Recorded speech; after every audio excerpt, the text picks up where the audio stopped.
Hello, my name is David Lynch. The art life is a great life. It's coffee and cigarettes, maybe some red wine. It's catching ideas and translating them to one medium or another. In the world of painting, it's getting deep into that world and just getting lost in there. And with paint and different things, and it's just a dream to get in there and find things that you love. It's always an experiment, and it just has to be a certain way, but getting there sometimes it's always thrilling. There's so much happiness in it, but it doesn't always happen in a smooth way. But it's so great to be in it while you're in it deep. I always loved to paint and draw. I felt like this was the life. And painting led to cinema. So, you know, they sort of split in a way, but I see them both not exactly the same, but like film is moving paintings, but with sound.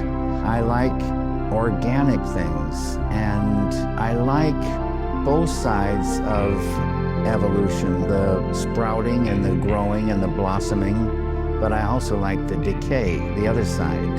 It's the love of paint, moving paint around, making things, you know, in a space. Just incredible. I like childish things. I guess you could say a sophisticated, childish thing is what I love.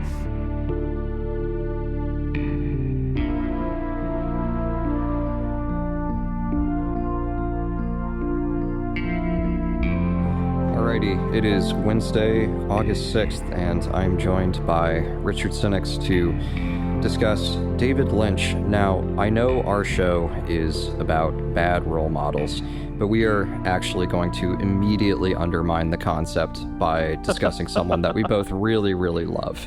And it is because Lynch passed away in January. And just to put both of our cards on the table immediately, we're both big fans, and we are both pretty pro David Lynch, and are Absolutely. super excited to be talking about 4 of his movies. We're going to talk Blue Velvet, Fire Walk with Me, Lost Highway, Mulholland Drive. And we're going to kind of take turns. I picked up Blue Velvet and Lost Highway. Rich is going to do Mulholland Drive and Firewalk with me. Hmm. And we're just going to lay out what we think of Lynch, him as a director. I read Lynch's book, Catching the Big Fish, which is about his experience with transcendental meditation. So we can talk about that as well. And yeah, and Rich just wants to say one thing quick about the music that we used for the show. Oh, yeah. So for the listeners, for those of you familiar with Twin Peaks, you might have recognized that song as the title song of Twin Peaks.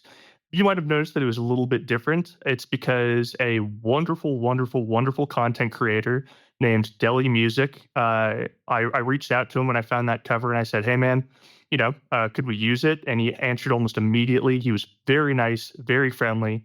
So once again, DEHLI space MUSIKK, Deli Music. Please check out his stuff. Please support him because he did us a huge favor. It's a great video on YouTube. You can actually see him playing all the different synthesizers and making the cover like in real time. So I'd recommend watching the YouTube. We'll have a link in the thing. Yeah, he's fucking sick. But hey, let's get right into it. Will, so let's say somebody has never heard of Blue Velvet before. If you were to give them a little bit of bait, something to entice them into it, why they would want to watch it, and maybe also a warning, what would you say to them? I would say to them that Blue Velvet is the darkest movie that you can make that still has a happy ending. That's kind of the summary with Blue Velvet. It's a movie that feels like a dream because it really is. Lynch has said in multiple interviews that his movies are dreams. Specifically, they're daydreams. It's this partially guided series of images that he has when he's sort of flickering between the fully active waking state and then, the dreaming asleep state. And Blue Velvet is the first movie that David Lynch got to make where he had total creative control. He had a budget, he had a studio, he could get some good talented actors in it as well. And it reads like a summary of everything David Lynch figured out about life, say by the age of 30 or the age of 35. Lynch's movies are somewhat autobiographical, and I think Blue Velvet is in no small part a movie about who David Lynch was as a young man and some of the things that he saw around him. So, Blue Velvet, I first saw it when I was about 16, which is too young. 16-year-olds should not be allowed to watch that movie. It is brutal and very graphic, and like a lot of David Lynch's work, abusing women is a core driver of the plot, and one of the core plot elements that Lynch goes back to in his work. It happens in Blue Velvet, Twin Peaks, Lost Highway, Wild at Heart, Mulholland Drive, and so forth. There's always this central female character that is, a girl in trouble, I think, as Lynch once said about Inland Empire. I don't think it would be an exaggeration to say that that's a major theme in every single one of his movies, including Blue Velvet and after Blue Velvet. It's something that he kind of like latches on to and fixates on. Yeah, and I was listening to an interview that Lynch did with a Canadian like news company or something in 1986 when he was trying to promote Blue Velvet, and the female anchor of the Canadian broadcast was really freaked out. She had to watch the movie as like her TV journalist homework the night before, and she shows up and she just has this harried look in her face like she's interviewing Charles Manson or something. And she literally asks him at one point something like, are you a genius or just a pervert? and Lynch just kind of chuckles. He's like, well, I don't know. Do you think that's the purpose of films or of some films, to really disturb and upset and horrify people? Well, no. I think that for me, I get ideas, and I go with those ideas. It's not that I set out to disturb someone or do something to an audience.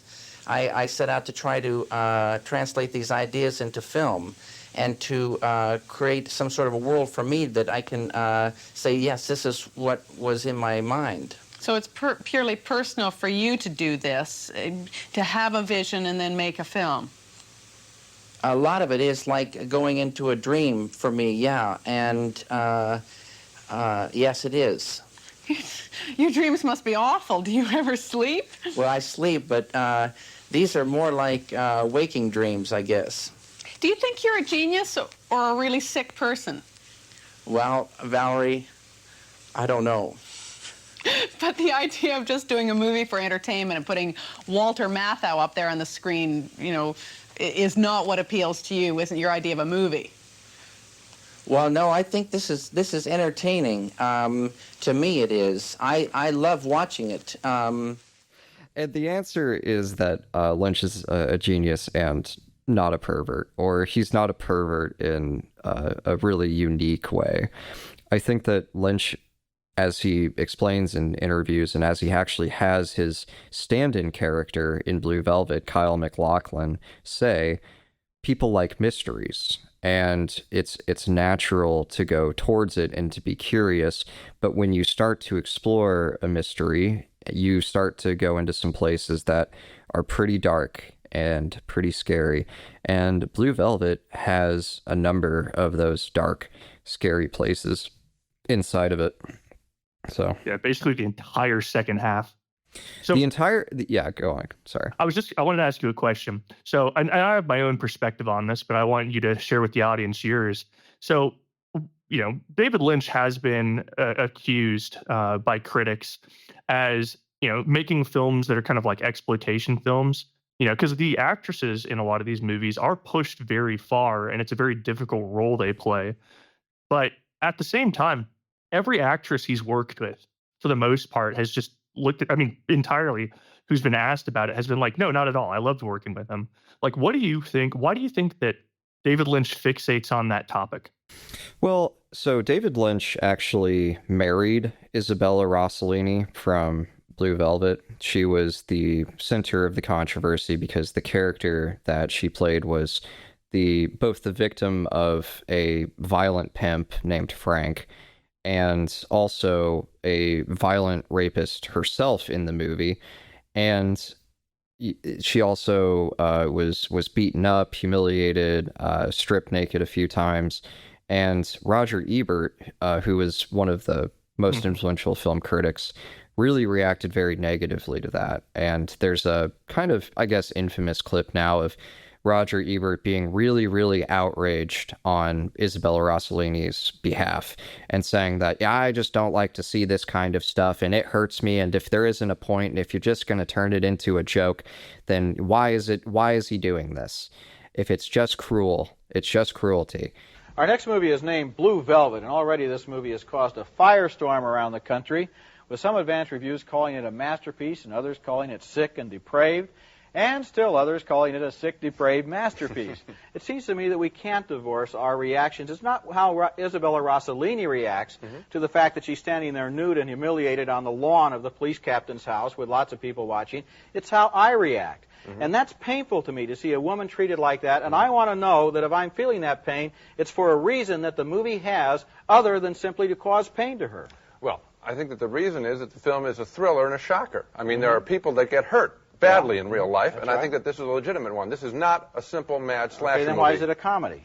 Because he wants to set you up. He's a director, and he wants to play you like all the directors, the great directors want to do. He wants to play you like a piano, which is have you smile and then swing you right into some depression. Yeah, well, the next time that somebody wants to play me like a piano, he'd better get some music that's worth listening to. I think this is a good song.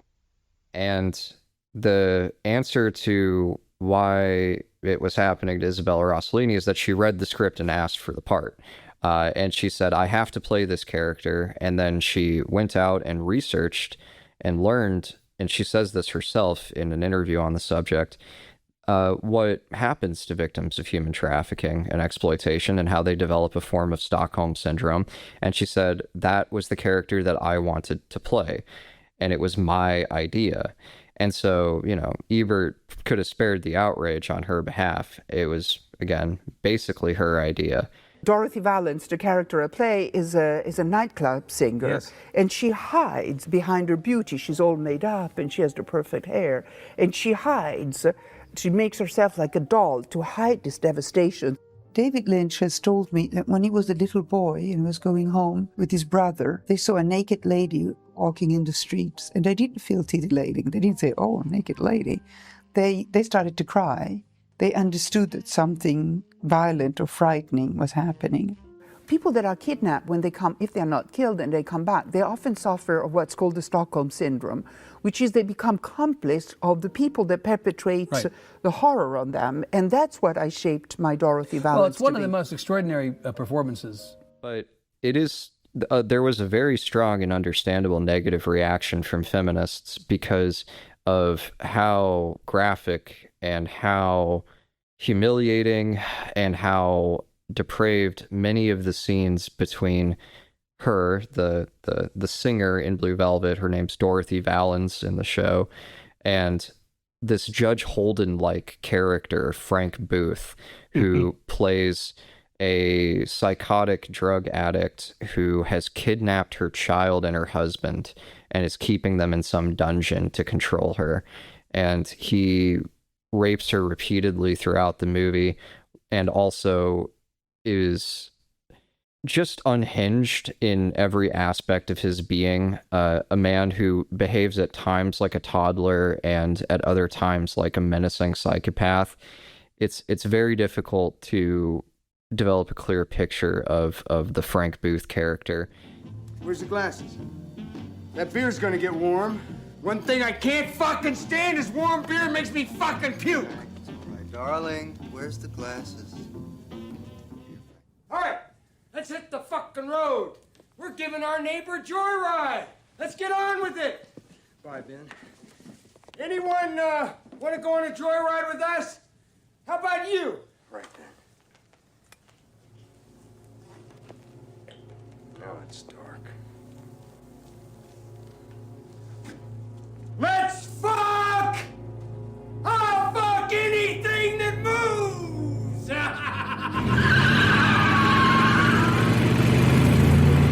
You receive a love letter from me, you're fucked forever! You understand, fuck? I'll send you straight to hell, fucker!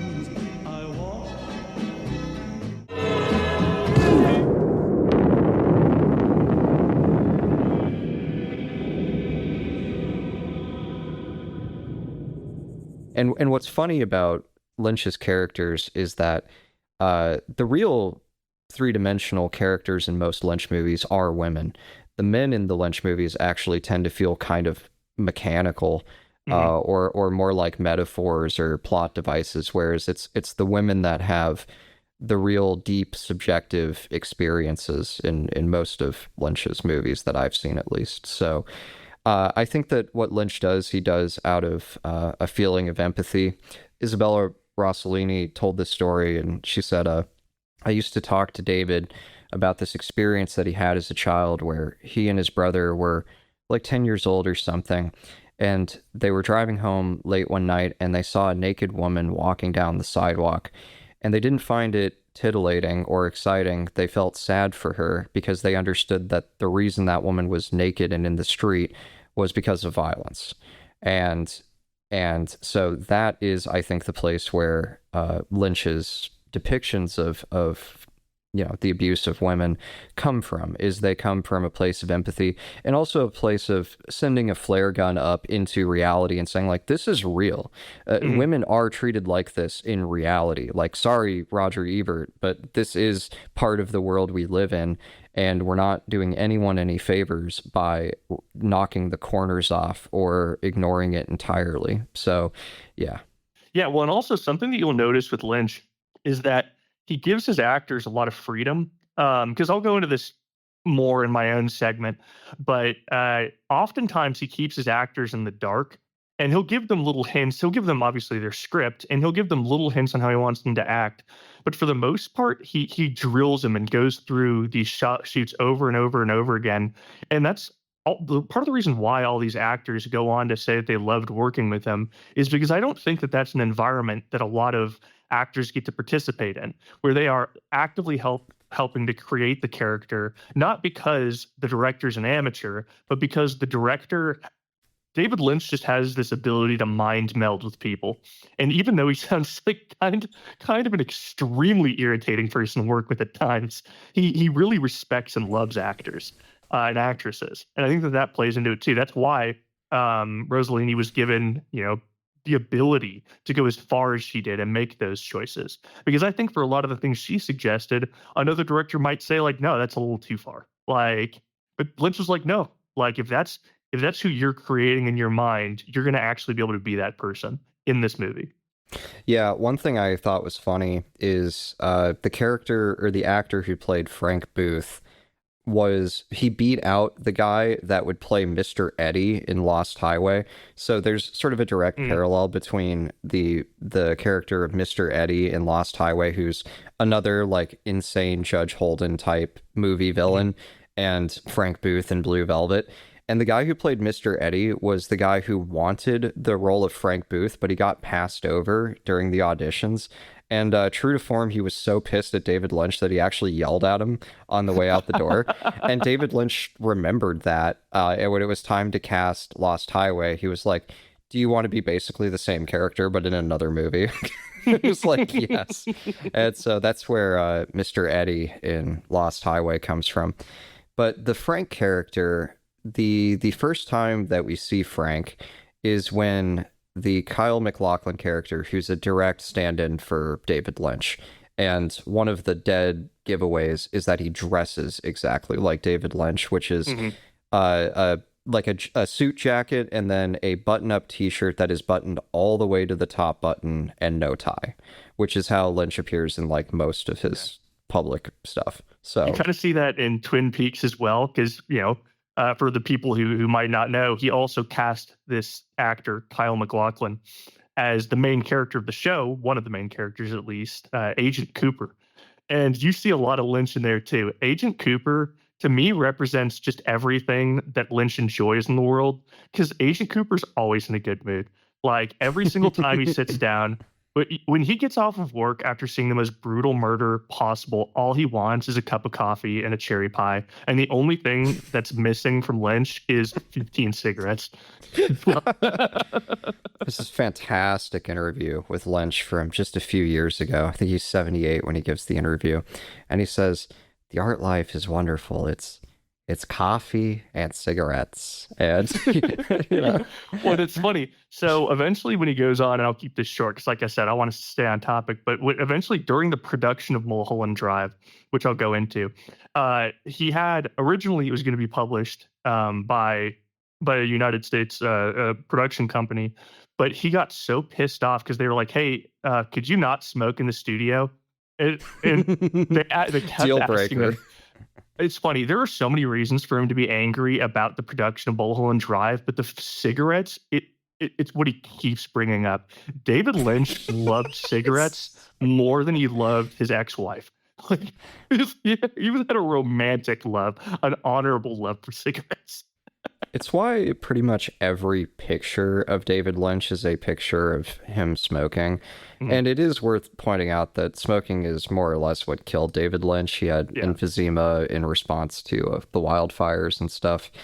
But, and yeah, this is not a pro-smoking show or anything, but, just like Richard and I, we both used to smoke, and yeah, like, we get it. Weak stimulants like coffee and tobacco they go hand in hand with doing creative work. If you look at anyone who wrote any novel or play or anything in the 20th century, they were all smokers, all of them. And Lynch was definitely no exception. There isn't a ton of smoking in his movies, interestingly, but anyway. So coming back to Blue Velvet and the Frank Booth character.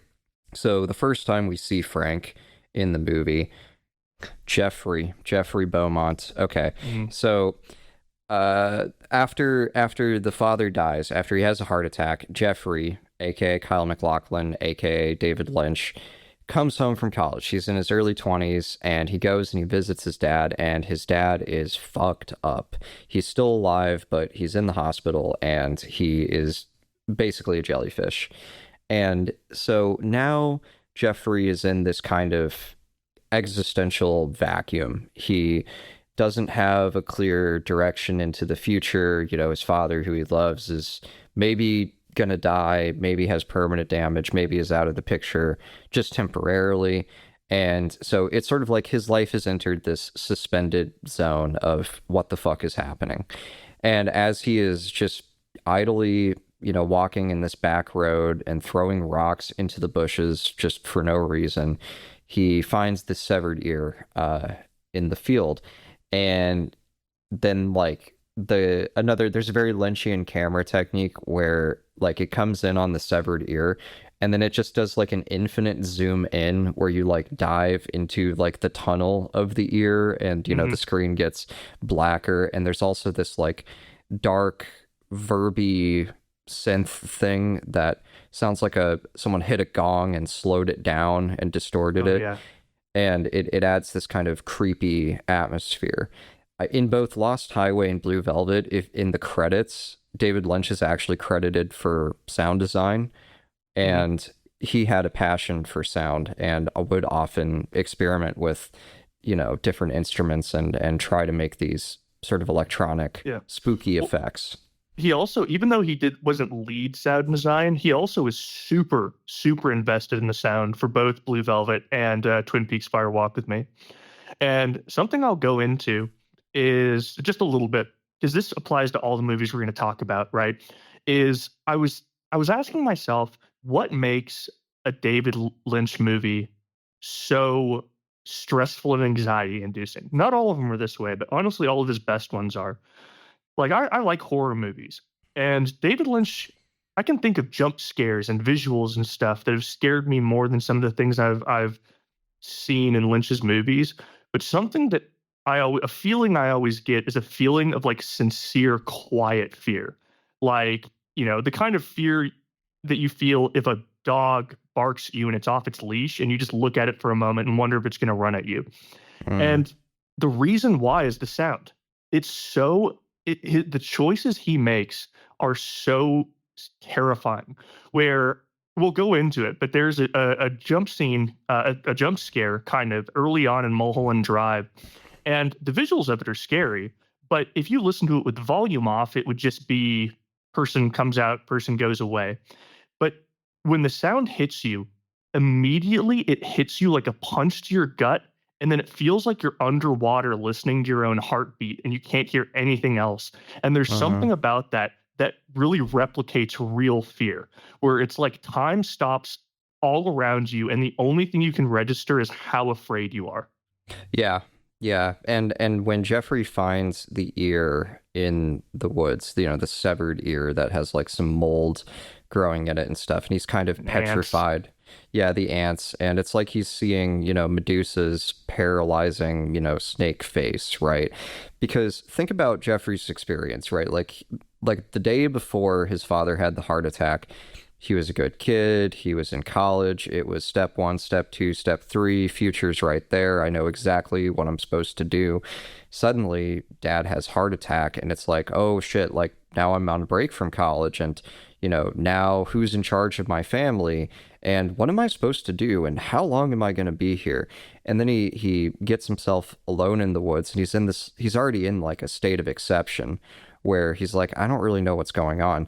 And then he finds a fucking ear in the field. And what I thought in my head in that scene is like, well, they did not cover this in school, right? Like nobody went up to Jeffrey and was like, hey man, should you ever find a human body part just like laying around? Like, this is what you're supposed to do.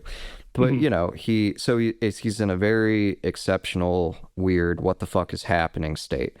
And so he makes a pretty rational decision. He picks up the ear and he takes it to, the town's lead cop. And he goes, oh, yep, that's an ear. There's a very hoary piece of dialogue where he opens up the bag, and the police chief looks down at the bag and he goes, yep, that is a human ear. And like, they just did not know how to deliver that. But anyway, but when Jeffrey finds the ear, right, it does that thing where the camera dives in and it goes back into the bug dimension. And every time like reality gets shaken, like the first time the reality gets shaken is when the happy town gives way to the dad like having a seizure and having a heart attack. And it's like primordial chaos being unleashed, because when the dad has the heart attack, we go into the bug dimension. And then when Jeffrey finds the ear, we go back into the bug dimension. And he kind of does this kind of again and again. Like there's a scene in Lost Highway where the main character is having like a seizure, a mystical vision, a drug overdose, some kind of really crazy liminal experience. And he gets super fixated on this spider that's crawling up the wall. And like Trent Reznor, Nine Inch Nails stuff is playing in the background, and there's flashing lights, and you're just like, you're ultra close up on this spider. And so I think that to Lynch, like bugs represent the sort of the chaos at the root of everything, the sort of seething underground, literally in many cases, the underground of the world. And it's sort of like if you took a couple drops of pond water and put it under a microscope and you looked at it, you would see just big shit eating little shit, just an anarchic violence of every, protozoa trying to eat every amoeba, and then viruses, it's just a total battle royale of things eating other things. And that is the root of life. That is our deep biological reality. and the human world, the world of laws and courts and so on, is like an abstraction or the tip of this unstable pyramid on top of this insanity, this chaos. And what Lynch's movies are about is these two facts interpenetrating each other. These two universes of, like, on the one hand, the surface, the shiny town, the happy people, the peace, the calm, and then on the other side, the drug dealers, the pimps, the psychos, the rapists, the just insane underbelly. And I think that he moves the interface that he uses to move back and forth between these two dimensions of the normal and the extraordinary is some event that just juts into the movie, like Finding the Ear, or in Lost Highway when the main character's in maximum security prison and then suddenly there's this, you know, flush of blue light and it's scary music, and then boom, he's a different person. Or in Mulholland Drive, when they start playing with that box and then it opens up, it sucks them in, you know, shit like that. Mm-hmm. So I don't know if any of that made sense, but no, absolutely. Well, and so you're kind of talking about the mystical aspect of it, which I definitely think is there, but I also think there's a psychological aspect where, like, you were bringing up, you know, these kind of two worlds that somebody gets stuck in between, or they transfer from one to another. And you talked about specifically pond water and how when you look into it, there's just so much life and activity and chaos that you just don't register or think about. To me, it's almost like having a panic attack where you're walking around throughout your day, you're living life normally, and you're probably in your head, you're just doing something. You know, you're on automatic like we are almost all the time. And when a panic attack hits, it's like out of nowhere, you are suddenly acutely aware of every stimulus around you, and every one of them, it's just, you just need to escape, but you can't, because you realize that there's sound and noise and movement everywhere. And I feel like one of the leading emotions behind a lot of David Lynch's movies is anxiety. And even his first movie, we're not going to talk about it too much, but like Eraserhead, I'm sure you've heard the story of what kind of motivated him to make that movie. He was living in, I believe, for a while I thought it was Detroit. I think it's actually Philadelphia. Yeah. Philadelphia. He was living in Philadelphia in a really, really shitty neighborhood. He had a wife and a newborn child. He had not found success yet. He was an art student, and, you know, art students notoriously don't make a shit ton of money if they don't have a hit yet. And I think he just felt like there was a 1,000-pound weight pushing him into the earth that he couldn't escape from. And I think that he just took all of those feelings and pushed it into Eraserhead, because Eraserhead doesn't have much of a conceivable plot, like, when you watch it. But what it does have is a very obvious emotion that you're supposed to feel. And it's almost like he's dragging you in. Yeah, he's revulsion. Like, I need you to, I need you to feel what I feel. And I think it's cathartic for him to make these movies to an extent, to see that chaos and to see that awfulness and maybe have a bit more control over it too. Yeah, I mean, Lynch said that in some of his non-major works, like his early stuff before Eraserhead, they were based on bad dreams that his wife had, where they both decided together that in order to deal with, like, this bad dream, or using the bad dream as inspiration, they would, you know, create this little thing. And so that's a habit that he got into very early. And, like, when you look, Lynch's original training is as a painter. He wanted to be a painter most of all. And the reason that he got interested in movies is he wanted a way to make paintings and engravings move. And that's what led him to an interest in film. But if you look at his painterly influences, the major one is this guy named Francis Bacon, not the historical, like, 16th century Francis Bacon, 17th century Francis Bacon. The painter, who I think is Irish, made these series of very Hieronymus Bosch-like paintings featuring these grotesque hybrid creatures, often with screaming mouths and sharp teeth, and it's very disturbing. And Lynch fixated on Bacon's paintings and adopted a lot of his visual style from studying painters like him. And Lynch's paintings themselves are, how would I describe them? Non-technical, for one thing. They are not Dutch landscapes. They are not proportionate. They are not representational. They look like children's doodles with lots of extra stuff piled on top.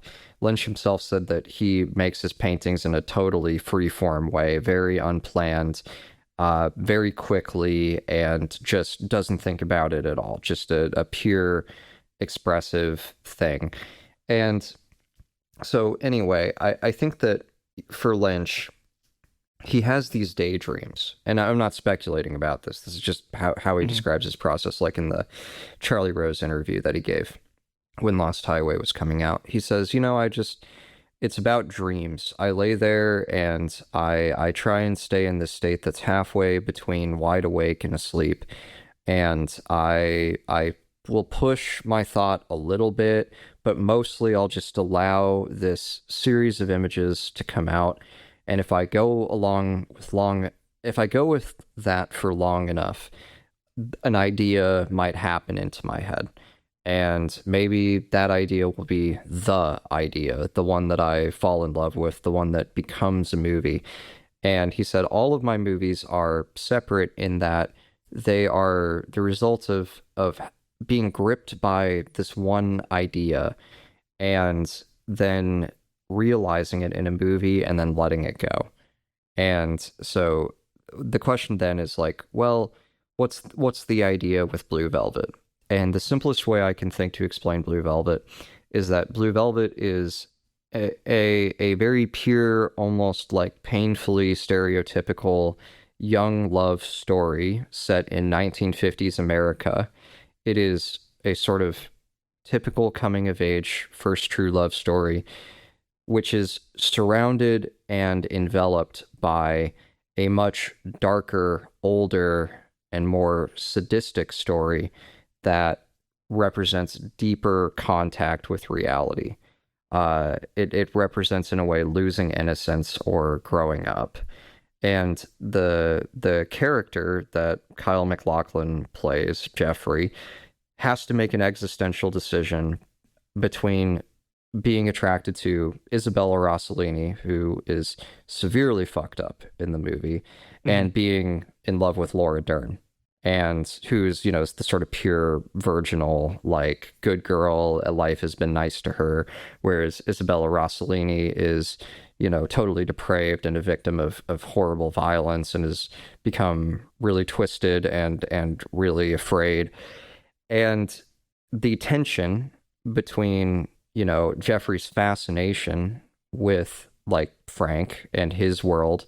There's this scene where he's basically dragged into the car with Frank, and they say, "You ever been to Pussy Heaven?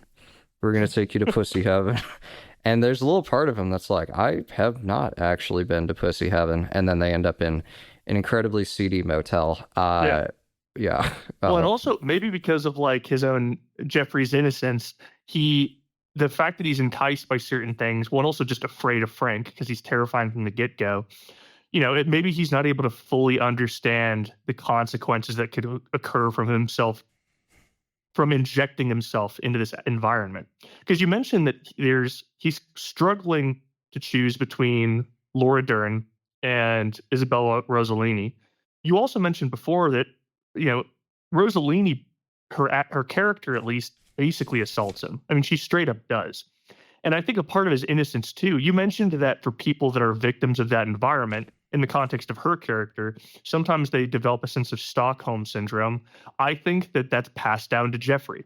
And I think that Jeffrey he's so absorbed in the idea of her being a victim under Frank's thumb, which she is, that he doesn't even consider how he's being treated in this environment. Yeah, and so what happens is that in an effort to figure out who the ear belongs to, Jeffrey decides, along with Laura Dern, that they're going to break into this woman's apartment while she's out at work and try and spy on her. So they do that, and so there's actually a hilarious detail because Laura Dern is staying in the car, and her job is to honk the horn when Dorothy Valens, the singer, comes back.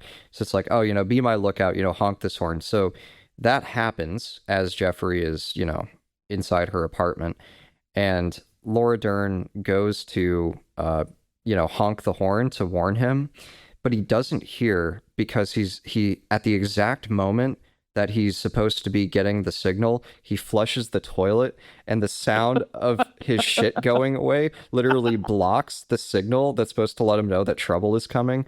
And I'm like, that is just the funniest thing. It's like, literally, I could not hear you over the sound of my own shit. Yeah. Yeah. And so anyway, he gets the warning too late. And so he hides in the closet. And so he's in the closet, and it starts out where Dorothy is by herself, and it has kind of a, ooh, this is going to be like a lewd peeping Tom thing, because she takes off her high heels and she gets undressed, and it all feels very like, puerile, like voyeuristic. But then the phone rings, and it's Frank, and she is super terrified because she knows about the ear. And she knows that if she doesn't please Frank, he's going to, hurt her child or hurt her husband. And so she's just like desperately trying to appease him to make him calm down. And then he says he's coming over. And so she hangs up the phone. She just throws herself down on the floor. Is just weeping. She's just a total wreck. And then Frank comes and brutally rapes her. And you're watching this scene, and it was one of the hardest scenes I ever sat through in a movie. I've done it twice now. I really don't think I could do it a third time. And so the Frank character this is the moment that you start to get an idea who the villain is, because up until this point, we know that there's this guy going around cutting off ears. We know that he has stolen, kidnapped her husband and her kid, but we don't know anything about this guy. So he shows up, he comes in the door, and the menacing presence that Dennis Hopper pulls off is amazing. I think that he probably deserved the Oscar for Best Actor or something. But it's really, I'm trying to capture words for his performance in this scene.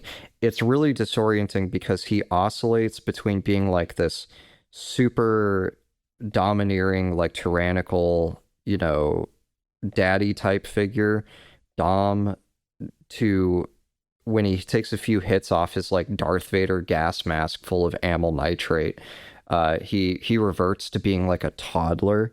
He gets down on his knees and starts crying and shit and saying, "Mommy, mommy, mommy." It's like this psychotic oscillation between a totally domineering figure and just the most pathetic little infant creature.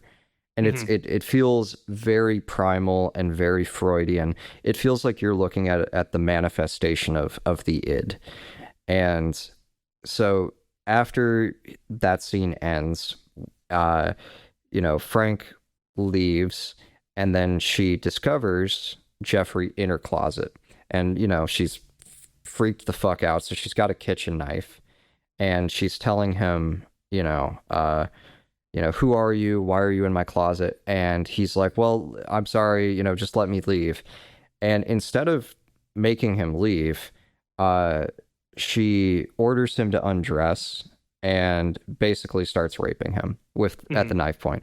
And, she's threatening him with the knife, and she's asking him, do you like that? Do you like that? Does that talk? Do you?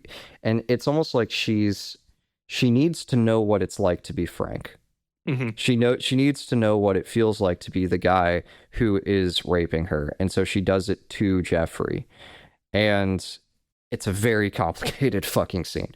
And then whatever. So that kind of shit is the reason why, like, this movie has stuck to me like a fucking sticky bomb that has just been beeping in my ear for the last like 2 days, is because trying to make heads and tails of that super tough, honestly.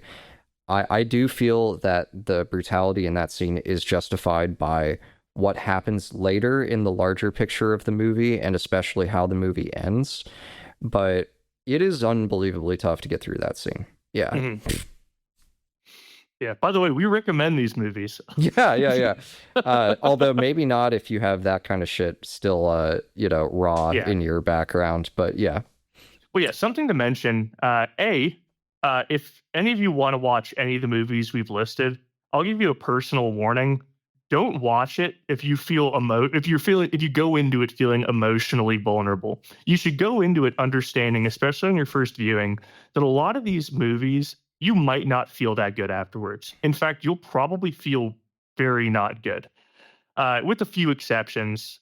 No, actually with 0 exceptions. You pretty much feel horrible after all of them. It's funny, Will, you mentioned before we started filming, you're like, I'm gonna be honest, I've been through it. Because you double teamed these movies. And I did watch them in one night. Yeah, I watched Blue Velvet, and then I like shakily, poured myself a glass of whiskey, and then was like, now I'm going to watch Lost Highway. Yeah. Well, it's probably really stupid. Yeah, so I decided to just binge watch both of them yesterday. Oh, really? And so, yeah. And so, because I got part of the way through Twin Peaks Fire Walk with Me, and then I don't know, just it made me too anxious. And then I came back and was like, well, I got to watch them both. Because, for the record audience, I've seen both of them already, but I wanted it to be fresh in my mind. After doing that yesterday, I had nightmares like a little kid. I had nightmares where I was being chased by people and stuff. And then I woke up today and was like, maybe it's good we're doing this podcast because I need to exercise my soul. I need to exercise my spirit. But it is worth mentioning, though, that, all joking aside and all being hyperbolic about how scared we are, which isn't that hyperbolic, the thing that David Lynch succeeds in is his movies will stick with you. And I don't even necessarily mean in a bad way, because it's not like we're recommending some sort of we're not recommending Hostel. We're not recommending The Human Centipede. What makes his movies so amazing, despite the horrible things we've talked about, is the fact that there is so much depth to them outside of that. And there's a lot of meaning, at least to me personally, with these movies where I just feel very moved by them. That it's the difference between schlock and art. Like, I wasn't just sitting there watching a bunch of terrible things happen. I was having an experience that did emotionally move me. Yeah, and I think that, so another influence that Lynch cites is Ingmar Bergman, who was a Danish film director that made a lot of really great stuff in the 60s, like The Seventh Seal and Wild Strawberries and Through a Glass Darkly. And, Bergman's whole thing is squeezing a lot of drama into a very small little container. Usually the movies are short, an hour and a half. Usually there's only 1, maybe 2 different locations, 4 or 5 characters, not a lot of, or really any action, just developments of characters talking to other characters and revealing this web of human connection that, builds in certain places and falls apart in other places. And so Bergman was a big influence on Lynch. And as shocking as, the rape scene in Blue Velvet is, it is not really the point of Blue Velvet. The point of Blue Velvet is the next scene, where Jeffrey, first of all, right after that scene ends, there's a filmic thing where Jeffrey goes to sleep like Richard and has a bad dream about what he just saw. And in the bad dream, there's a dissolve or a match cut. A match cut is where you have 2 cuts where you overlap objects in the same place in the frame. There's a match cut where it's his dad in the hospital's face, which then match cuts to Frank's face. And so he is having this thing where he's like, is this now what I'm going to grow up into? Am I going to become Frank? Because, what he saw Frank do, was activating for him and grabbed a hold of him. And so now he's like, oh shit, like fucking who is my role model, right? And so he's having this dark night of the soul because he is attracted to Dorothy. He does want to have sex with her. She is attracted to him and wants to have sex with him. But when he comes back to her apartment to have sex with her, she wants him to hit her, to abuse her as part of, you know, what she wants in order to feel sexually gratified. And he goes, I can't do that. I can't do that. And the first time that this dilemma comes up, he refuses and just says no and walks out. And that's the end of that. And then the second time he doesn't. And he, you know, she freaks out on him and is pushing him away and stuff. And he's like, I won't hit you. I won't hit you. I won't hit you. And then she starts screaming about how he's going to call the cops and so forth. And then he has just like this moment where like a little fuse just breaks in his brain and he explodes and he hits her. And it's like there's this burst of like pent up, erotic, violent energy. And that's the moment when if I remember correctly, where it does the match cut between his dad in the hospital and then Frank, where he's like, oh, fuck, like I feel myself becoming like Frank. And there's the scene right in the middle of the movie, which is really like, I think the spiritual center of the movie is he's in the car with basically his girlfriend at that point, like the unstated girlfriend, Laura Dern. And, you know, she is very freaked out. She's been watching his behavior. She's been watching him become, you know, darker and more paranoid and anxious, but she doesn't know anything. And so he tells her all the insane shit that he just saw, and she's shocked. So they're sitting next to each other in this car. It's parked next to a church, and it's nighttime, and there's light coming through the stained glass window. And Jeffrey just has this full-blown existential crisis. And he just says, like, why are there people like Frank in this world? You know, like I've seen all this evil, you know, I feel contaminated by it. And why on earth is there such malignancy and suffering? He doesn't put it in quite these terms, but he basically has that moment of Christ on the cross where he says, you know, Father, why have you forsaken me? Like, why, like what loving God could do this in the world? And it goes over to Laura Dern's character, and she goes, okay, can I tell you about a dream that I had? And here you're expecting another nightmare. You're expecting, you know, some other terrible thing involving her. But she says, I had this dream where it was sunny and there were these robins and they were gathering one by one in this tree, and every single one of these robins just represented pure love. And it was like all this love was just coming together in this one place. And it was so beautiful. And it was so happy. And there were just thousands and thousands of these robins. And then I woke up. And so essentially what's going on in that scene is they're laying out, this is the scale of reality. Reality stretches from the dark evil demon that is Frank and his behavior all the way up to this transcendent vision of perfect love.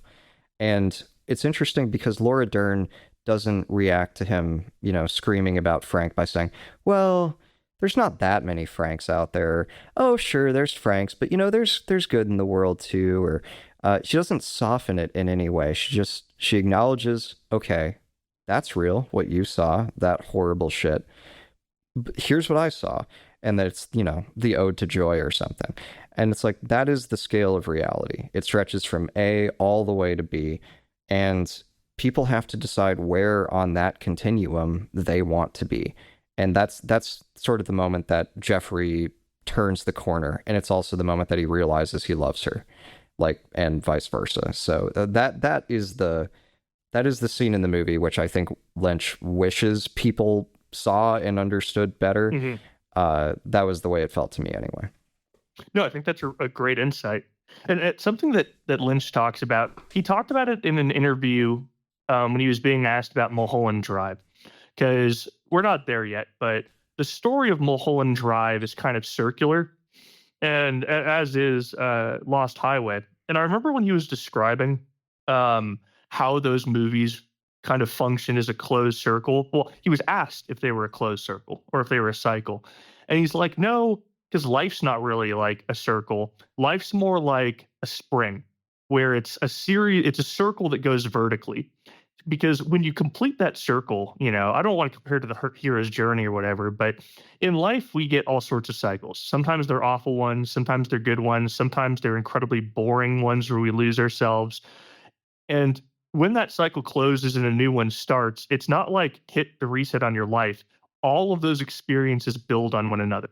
And I think that Blue Velvet illustrates that, because Blue Velvet has characters that thought that their life was a circle, right?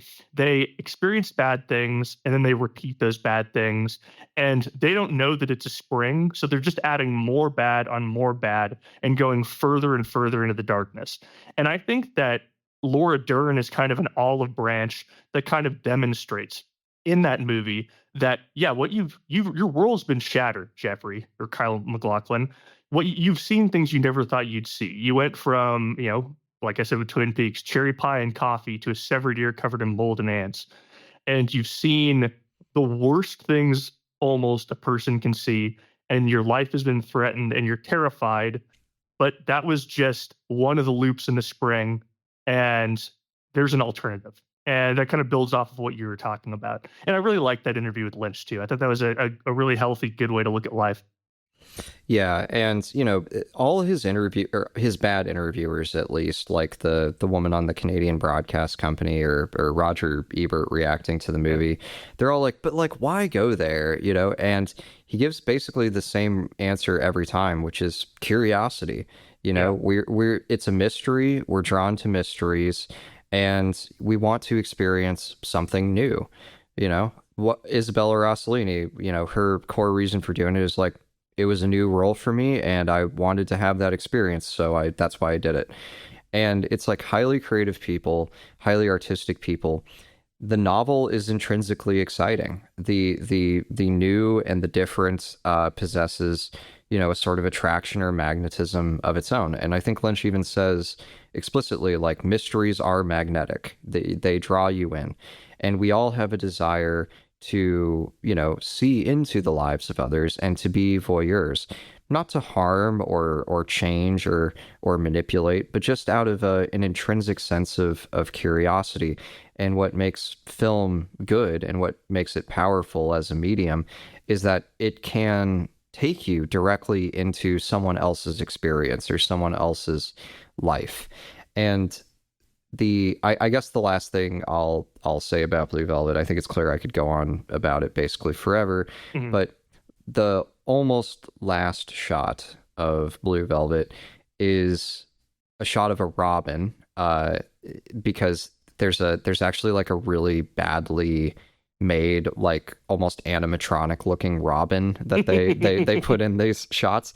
And it's a direct reference to Laura Dern's dream, because it's the happy ending where Frank is killed, all the drug dealers and pimps and shit are dead, and order is restored, and Laura Dern and Kyle MacLachlan are happy and in love, and Isabella Rossellini has gotten her kid back and her life back and her husband back, and it's going to be a happy ending. But the shot that has all of the interest it's a shot of that robin, which previously was just like, oh, it's a robin in a tree. Like, oh, there it is. There's the little symbol of love. It's just right there. But then the next shot is that robin eating one of those bugs. And it's very clearly like a deliberately contrived shot where like this animatronic looking robin is eating this shiny, black bug that looks exactly like the bugs in the earlier scene. And it's like almost a statement of real love almost feeds on or uses those elements of like chaos and darkness, right? Just when you absorb and experience those things, you can use them as raw material for love and for the purposes of life and the purposes of goodness.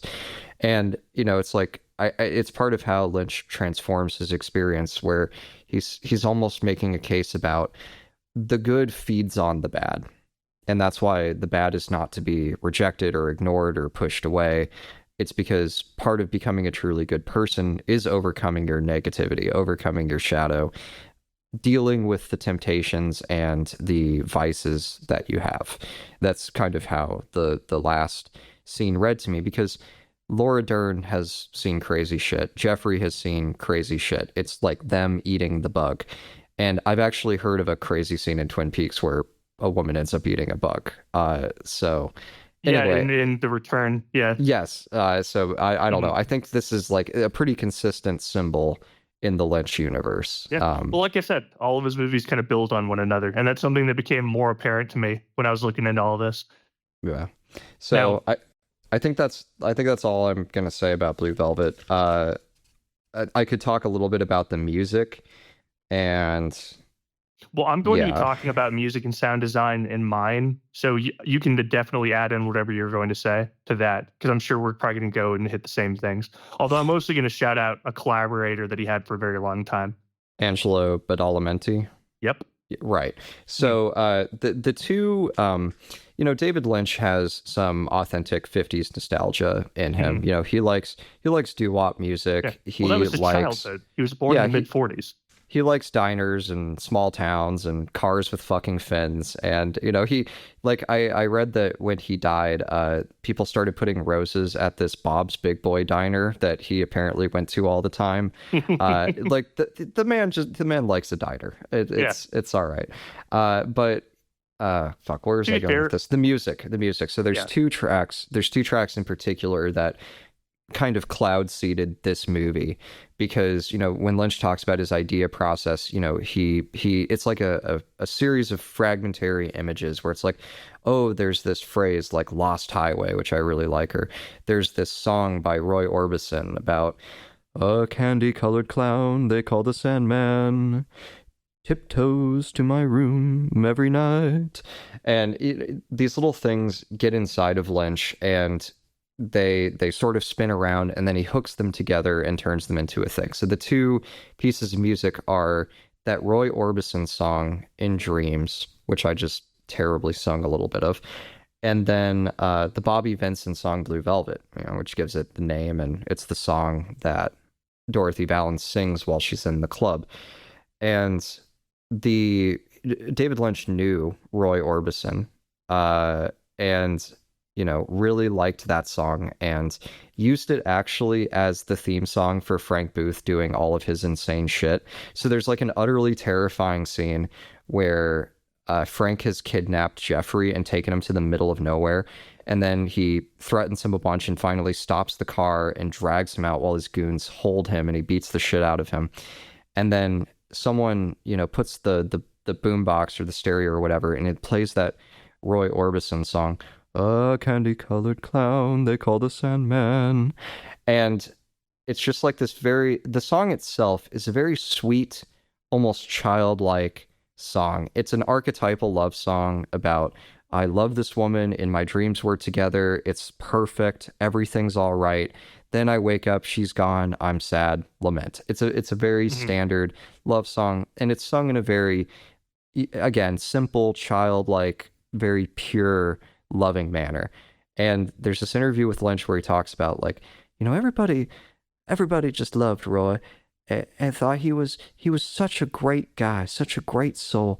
And I put his music in the movie, and I showed him the scenes, and he just hated it. He just hated it.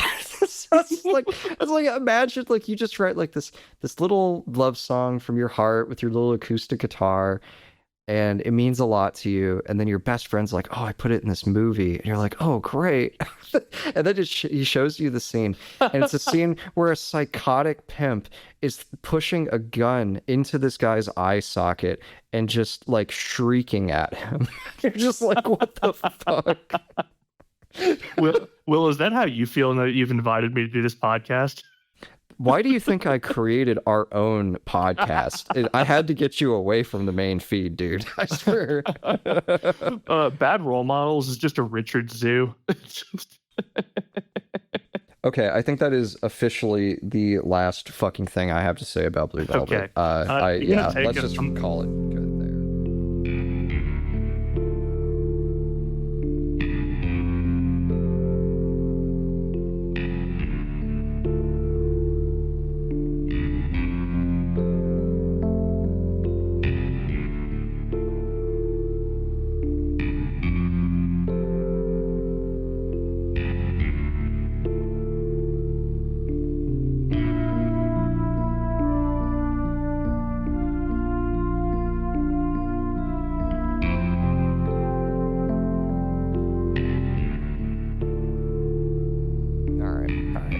Well, anyway, yeah, that's a wrap for Blue Velvet for now, at least. It's a movie that unleashes certain mental gyroscopes that just spin and probably will be spinning in the back of my brain for a week or two. I think that, like I said, right at the jump, it is the worst movie you can possibly make that still has a happy ending. Because at the end of the day, you know, Kyle MacLachlan and Laura Dern get to be happy and, you know, live their life. Isabella Rossellini gets her daughter back, her kid back, whatever, and all the bad guys are dead. You know, it's I think the last Lynch movie that ends in such a obviously satisfactory way. I think I think that is Lynch's kind of summary of life, of like, this is how you turn the corner from being like, you know, a young adult who's like nominally independent into like being a real adult. Like, you have to stare into the face of evil and you have to choose not to go with it.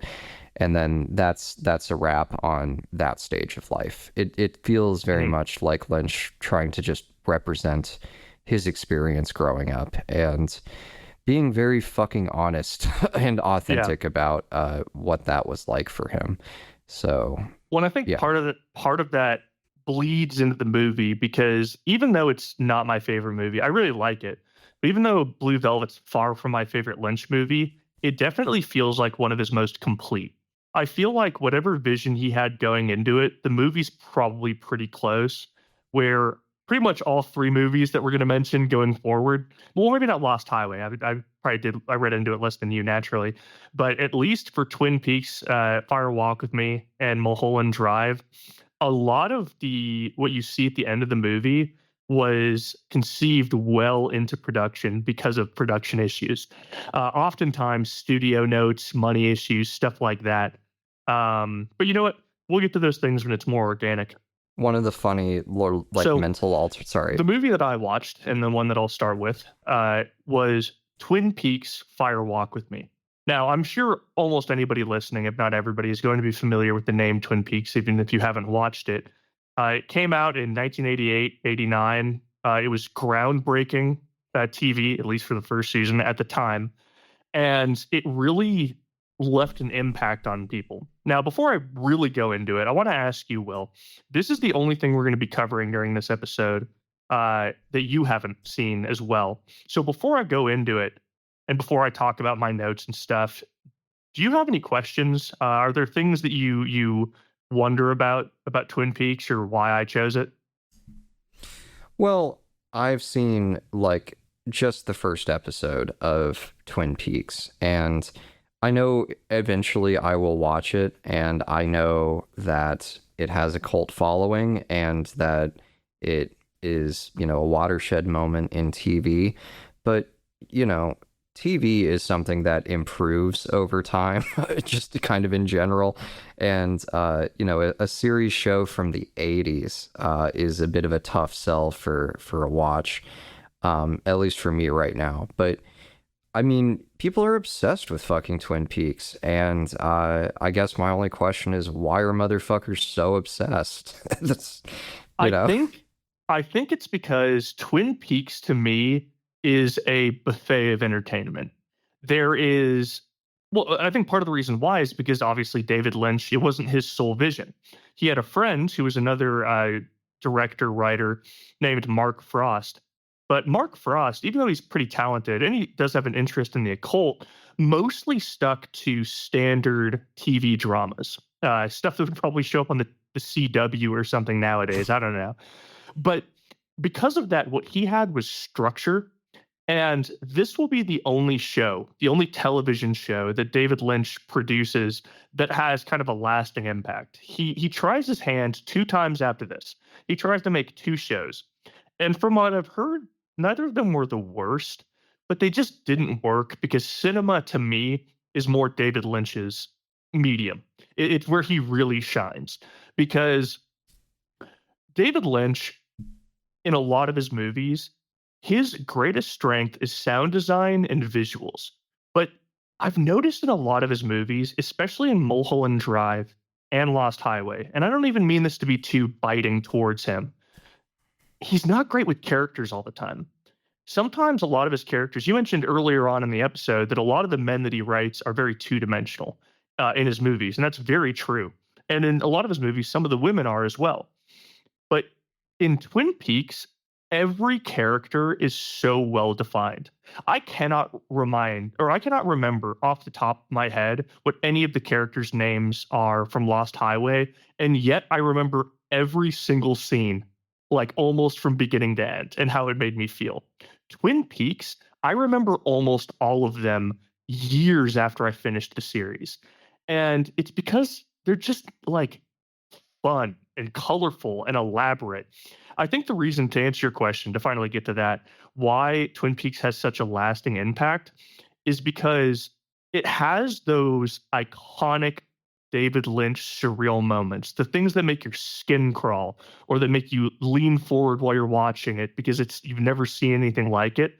But it also just has an environment that's kind of fun to hang out in. Like, I want to visit Twin Peaks in real life in 1998, in 1988, 89. I want to see those characters. I want to be friends with Agent Cooper. And it's true. You said it's David Lynch, right? Well, it's funny. So he's like, I think he's David Lynch plus everything that David Lynch likes about people. Because the thing about the main character, also I mentioned before, played by Kyle MacLachlan, is that at every stage of the show, he's just a good guy. Now, at some point, there will be a certain evil switch that he has, but that has nothing to do with him. It's just every moment that Kyle MacLachlan has on screen, it just warms your heart a little bit, even in the scariest scenes, because he's much like Lynch, more dominated by curiosity and adventure than he is by anxiety and terror. And maybe that's partially because of his experience as an FBI agent. But outside of that, do you have any other questions? Do women get horribly abused in Twin Peaks?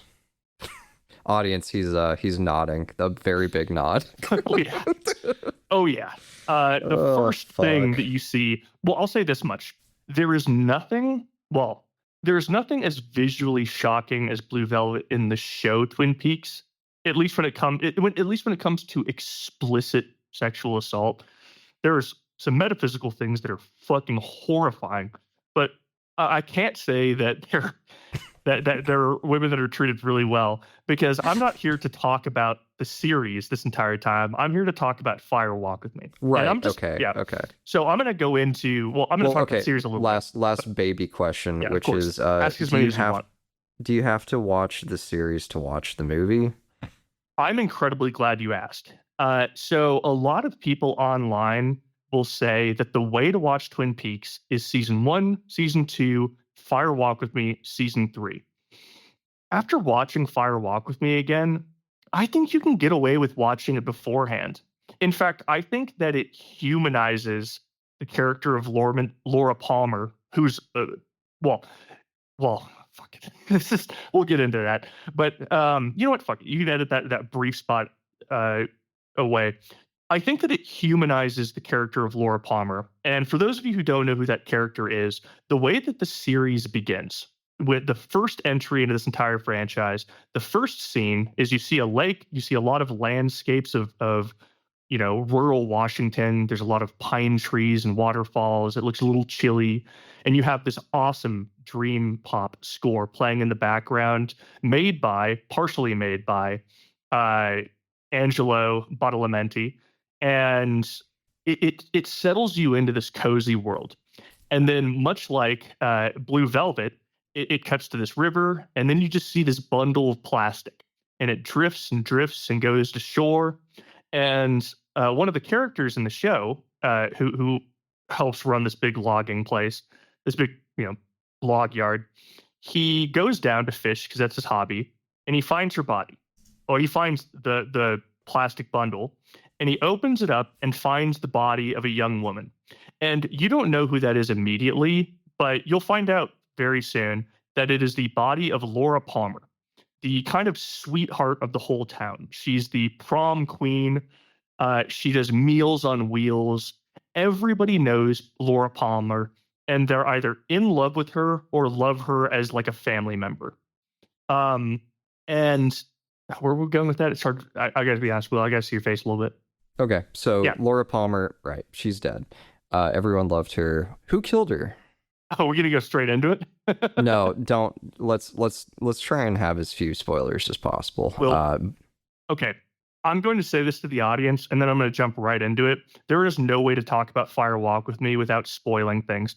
But you asked me, I'll get back to your original question. You asked me, is it worth watching before you watch the show?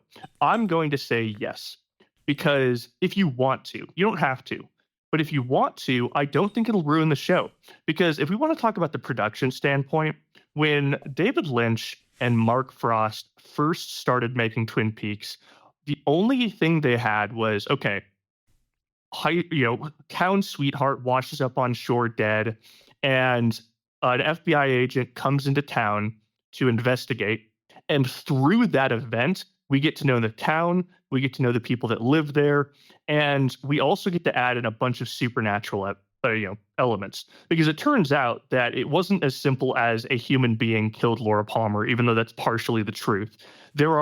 Twin Peaks is kind of a mystic environment. There are spirits watching them. There are spirits that affect, you call them spirits, you can call them entities, but they influence people. They're interested in people, and some want to help people, and some want to hurt them very badly.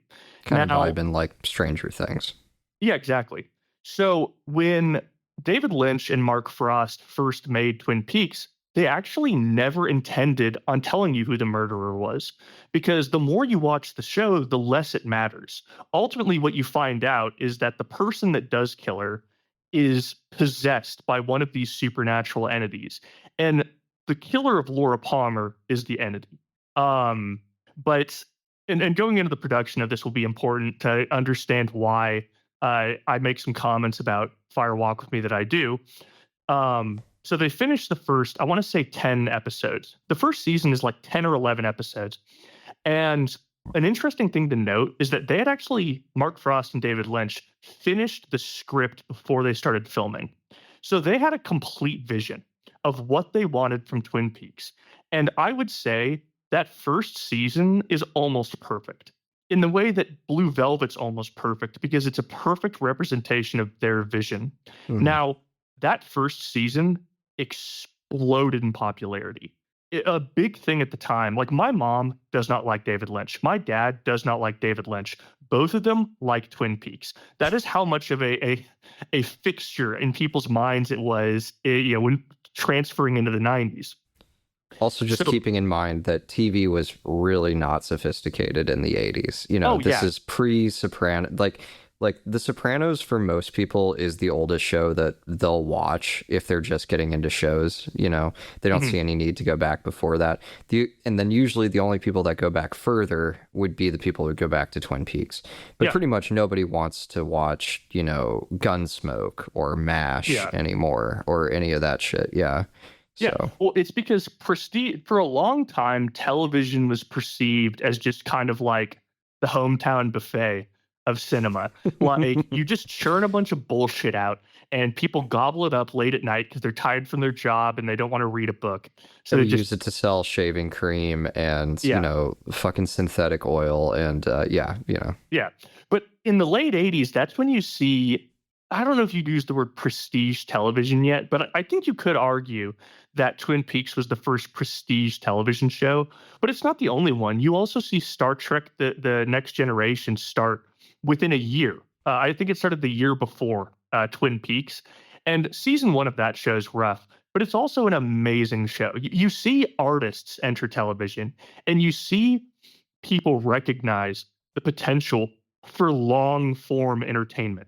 Like, oh, we don't just need to make a bunch of one-off BS. We're not going to be a Hanna-Barbera show. It's not Scooby-Doo. We can really explore, we can explore plots, and we can extend them over years. And that appealed to David Lynch, and that's why he made it. Unfortunately, and this will be an issue for David Lynch's, at least his entire career in the 90s, Twin Peaks made money. Not only did it make money from the viewerships, it also made money from the merchandise. And one of the big hooks of Twin Peaks at the time was, who killed Laura Palmer? Now, obviously, David Lynch didn't want that. Mark Frost didn't. But that was a hook that got people who didn't otherwise care to say, like, oh, well, everybody's asking. I kind of want to find out. And so they go in, and eventually they tell Lynch, they're like, okay, we're going into season 2. We're greenlighting you for 22 episodes, which is what we want, or 22 or 23. And you got to show who the killer is. Now, here's the issue. Writing 11 episodes before you even get approved to make your show is one thing.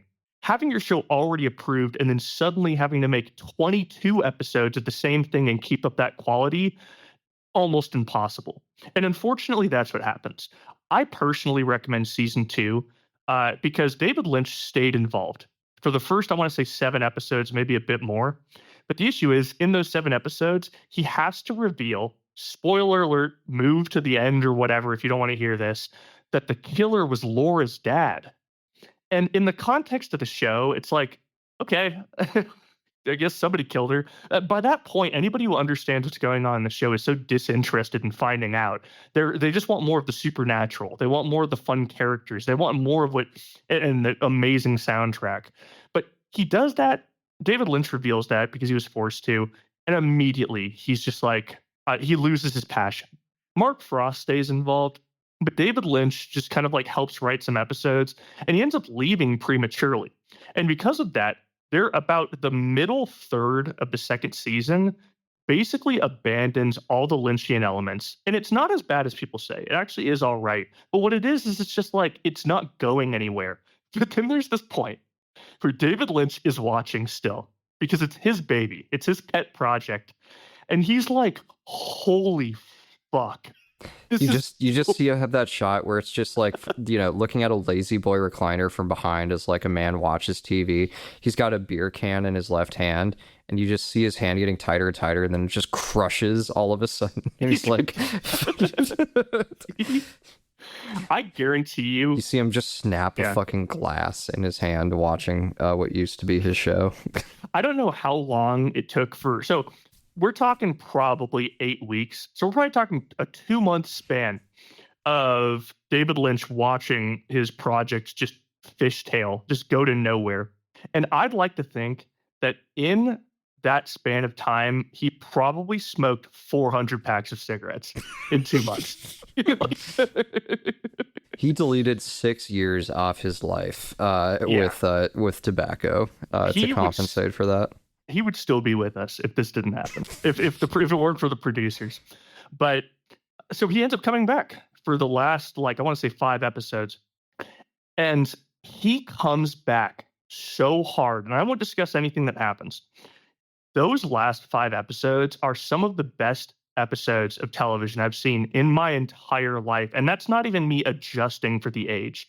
Period. It is that good. Will and I have a mutual friend, Thomas. And I remember he said something because he loves Twin Peaks as well, and we've talked about it.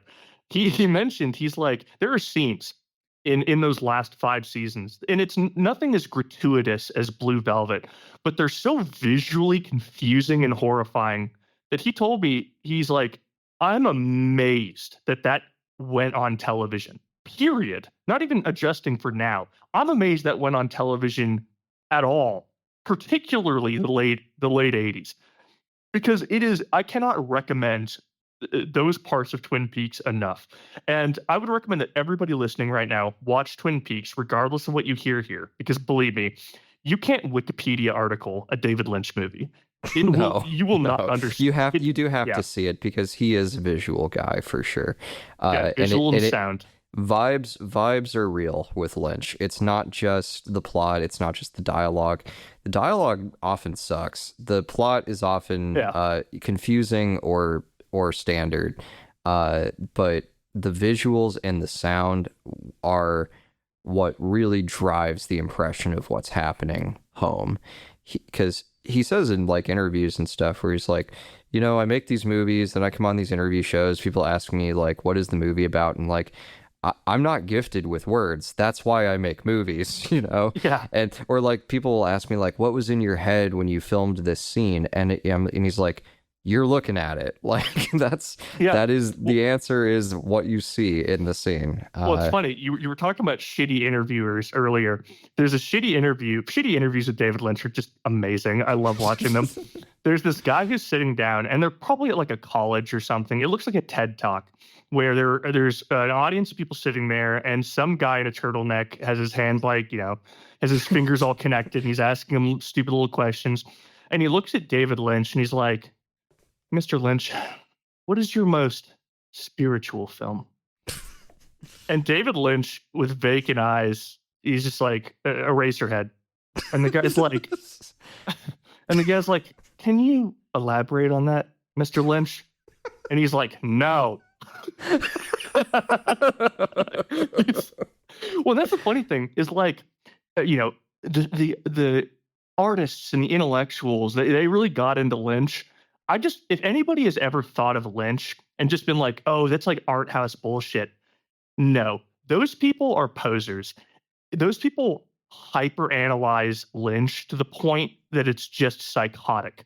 The way to watch a Lynch movie is to sit there and just absorb it as a vibe and understand that you don't need to understand what's going on.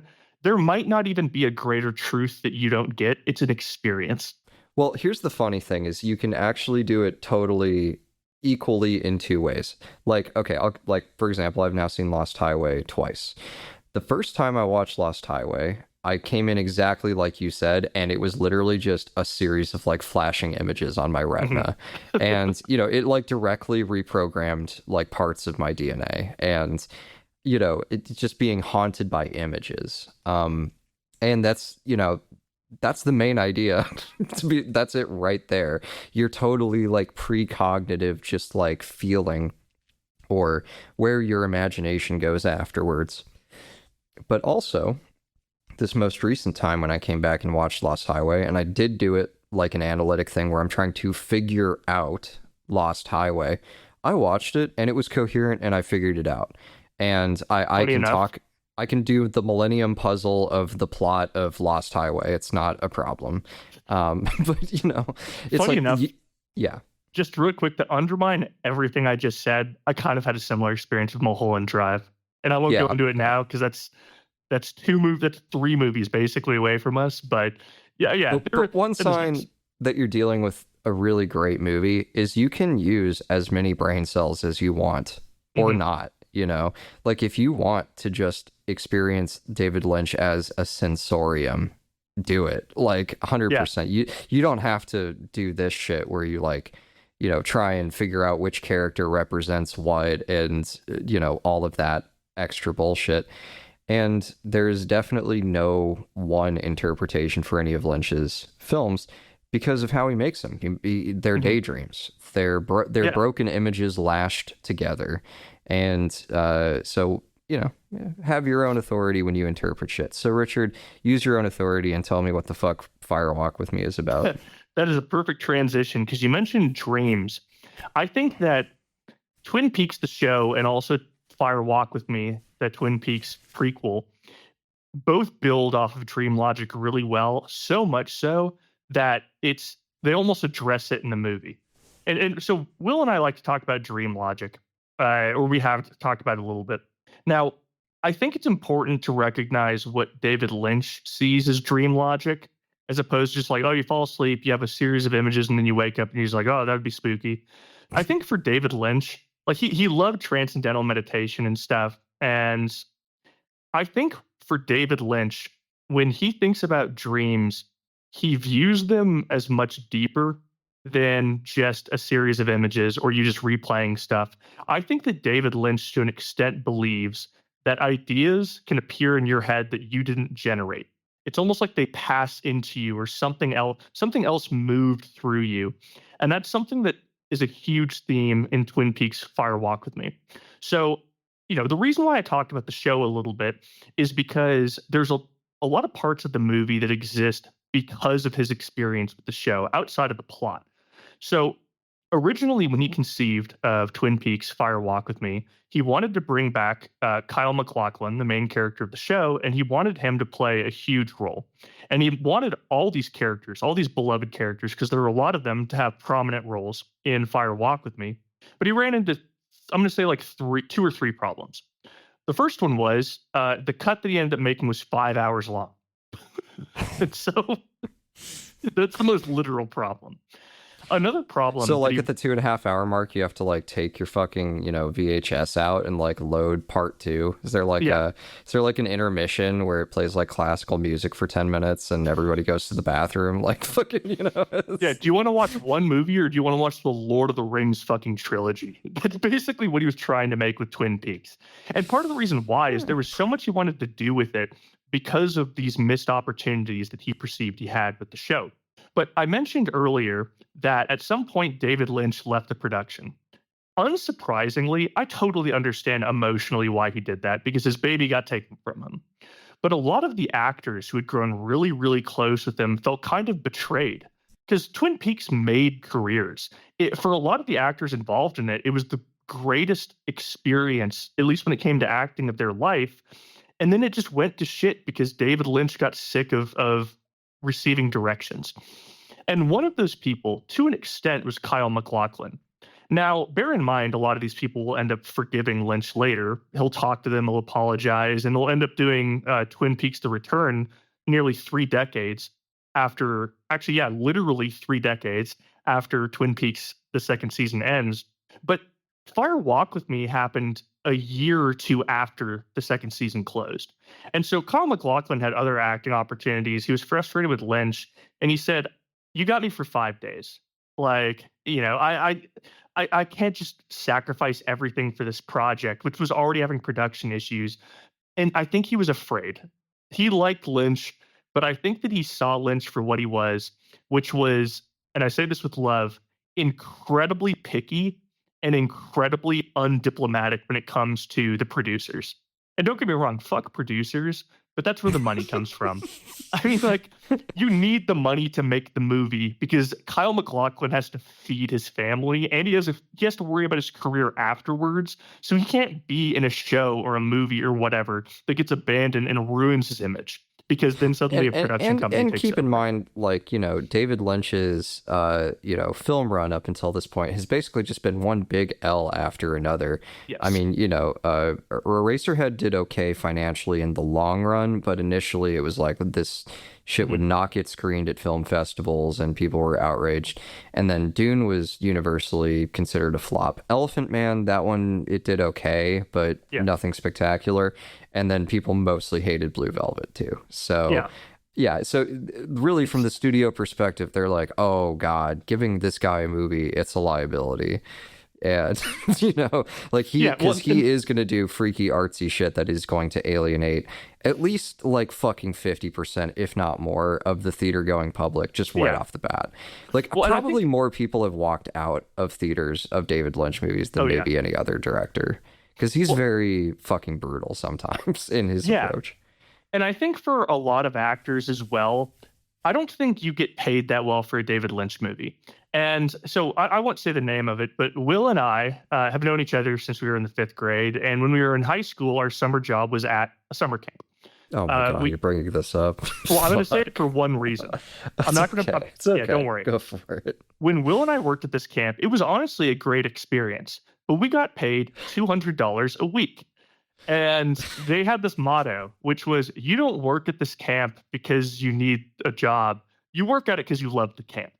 And I think that that's the attitude that a lot of actors have going into David Lynch movies, which is you don't work in a David Lynch movie for the paycheck. You work in it because you love working in David Lynch movies. And I think there's a reason why a lot of those actors do show up in his work later, because they just love working with him. And it's like, when you're working with someone that is that experimental, that avant-garde, that creative, you basically go into it saying to yourself, like, there's a 50% chance that this will just turn to shit and everyone will hate it and it'll basically go nowhere for me. And there's a 50% chance that, even 50 fucking years later, two nerds would get together on a podcast and talk about this movie because it's so fucking remarkable. And, you know, they'll be saying the name Kyle MacLachlan 18 fucking times because I, you know, got to work for a guy that was the Michelangelo of 80s and 90s movies. And, you know, Yeah. I think that's how a lot of actors dealt with it. And also, like, you know, most actors have a pretty positive review about working with David Lynch, where he was laid back. He let them, you know, take their own direction in certain scenes. And he was not, you know, he was not an asshole. Yeah. Well, that's the thing about David Lynch is he is very picky and very particular, and he has very specific things that he needs out of certain scenes. And other times he lets people breathe. But when you watch interviews with him, he's like your grandpa. He's just like, you know, it's funny. For years before he died, I'd recommend people look him up. He had a YouTube channel, and the only thing he did on that YouTube channel is he would just walk outside, look at the weather, and do a Lynch weather report.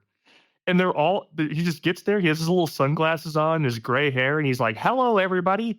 It's a sunny day today on X, Y, and Z date, but you know tomorrow there might be some rain." And he's a very for a man who has such an elaborate imagination. He's very simple and straightforward in real life, and I don't think that was a character. I think that, you know, you and I mentioned he was born in like 1945, grew up in the 50s. Some of that politeness stuck with him. He still became a modern person and saw what was shitty about those times, but something he liked was just the pleasantries, the little things in life. The diners, the cars the with diners. fins. Yeah. And the packs The of doo-wop cigarettes. on the radio. Oh, yeah. Yeah. Getting a milkshake with your golden honey. Yeah. Oh, yeah. And the waiter comes in on roller skates. Yeah. It's great. So Anyway. I know that I was giving a bit of a long-winded explanation of Twin Peaks, but that perspective on the production of it, to me, is important for me to talk about not only Fire Walk with Me, but also Mulholland Drive, a movie whose plot was actually shaped by the production issues. So I mentioned, unfortunately, Kyle MacLachlan couldn't be a huge part, but there was one actor who did not take, well, there were a couple actors, but one specific actor who did not take David Lynch's departure that personally, and her name is Cheryl Lee. For perspective, originally she played Laura Palmer, the body, and it's funny when Mark Frost and David Lynch were casting the part of Laura Palmer. Originally, she was just going to be a body. She shows up, and then we only hear about her through dialogue. But Cheryl Lee came in, and she auditioned, and Lynch and Frost liked her, so they casted her. And throughout the first season, there were a couple of scenes where there are flashbacks, but there's one specific scene that made David Lynch fall in love with her as an actress. There is a scene where they find a camcorder that one of her boyfriends had.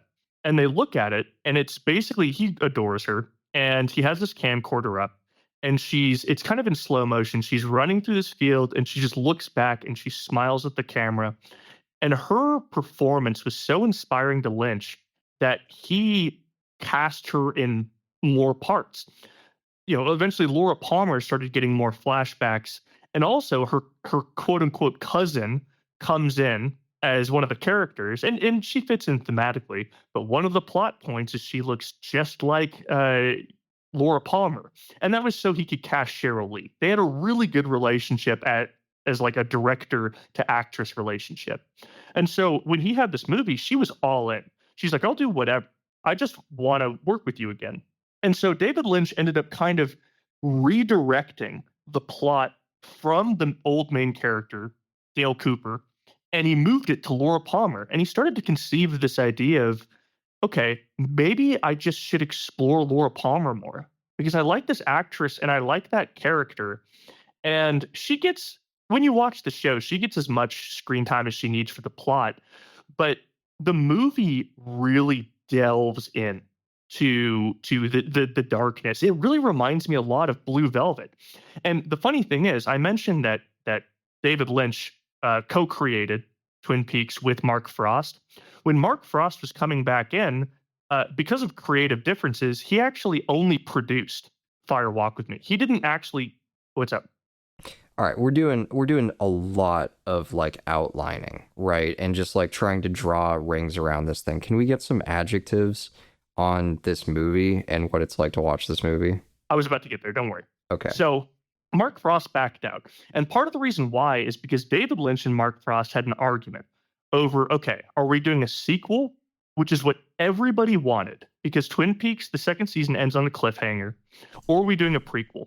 Mark Frost wanted to do a sequel because he's like, that's what the fans want. That's what the people want.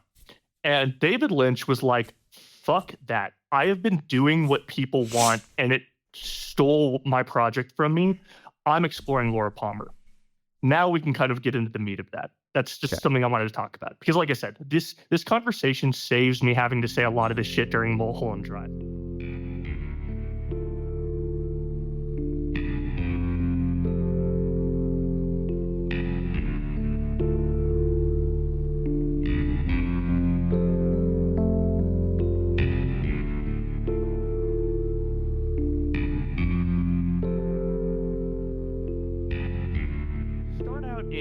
Broader terms for somebody who knows nothing about it. Ultimately, Twin Peaks Fire Walk with Me is a portrait of a woman, a girl, who is a victim of horrible abuse from a young age. And not only is it somebody suffering from abuse, but it's somebody who's being attacked not only by the men around her, but also by supernatural elements. And, you know, we talked about with Blue Velvet that part of the theme in all these movies is abuse towards women. And I think that part of what draws me to Twin Peaks Fire Walk with Me is it explores it in a way more intimate way. Because this time, it's not a side character that's the victim of abuse and a person observing it. Our stand-in character, our protagonist, the person who we're watching, is the one experiencing all these horrible things, and we're experiencing it with her from the get-go. And at the beginning of the movie, it's basically, or at the beginning of her story, you're kind of watching the moment where she starts to unravel. So I mentioned the portrait of Laura Palmer. It's this case study of a girl who has been and will be throughout the movie, horribly abused. But we also talked earlier about Lynch's obsession with dream logic. And I mentioned for a moment that Twin Peaks kind of, in my opinion, epitomizes that. And part of the reason why is because Twin Peaks kind of makes the point, the movie and the show, that dreaming is just another plane of reality. And also your dreams can affect reality. So when the movie starts out, it confused a lot of people. Because you have this guy, a new detective we've never seen before, named Chet Desmond. And he's exploring the murder and investigating the murder of a woman named Teresa Banks, who's kind of a throwaway line in the show. Teresa Banks was a victim that died outside of Oregon, but her modus operandi, basically what the killer did to her, matches the portrait of Laura Palmer. And in the show, that is what led Dale Cooper, an FBI agent, to be able to go to Washington, because suddenly this has become something that exists outside of states. So when audiences initially saw Chet Desmond, this FBI agent that they knew nothing about, they were very curious and pissed off that it wasn't Dale Cooper. Now, Chet Desmond's actually a really good character. He's played by, let me check real quick, Chris Isaac, who is an amazing musician, and also his music's featured heavily in the film, which is something I like about Lynch. Like, when Lynch runs into production issues, he basically just starts constructing the film as he goes and somehow miraculously makes it work.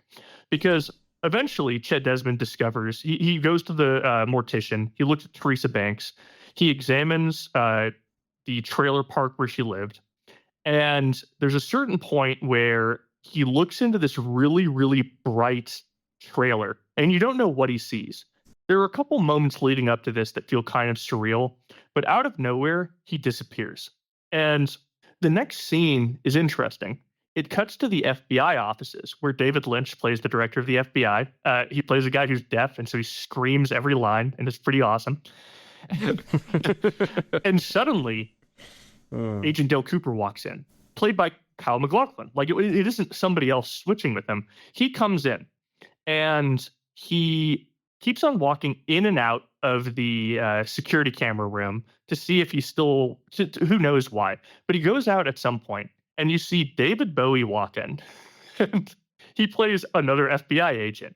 And he has a horrible Southern accent, but it doesn't matter.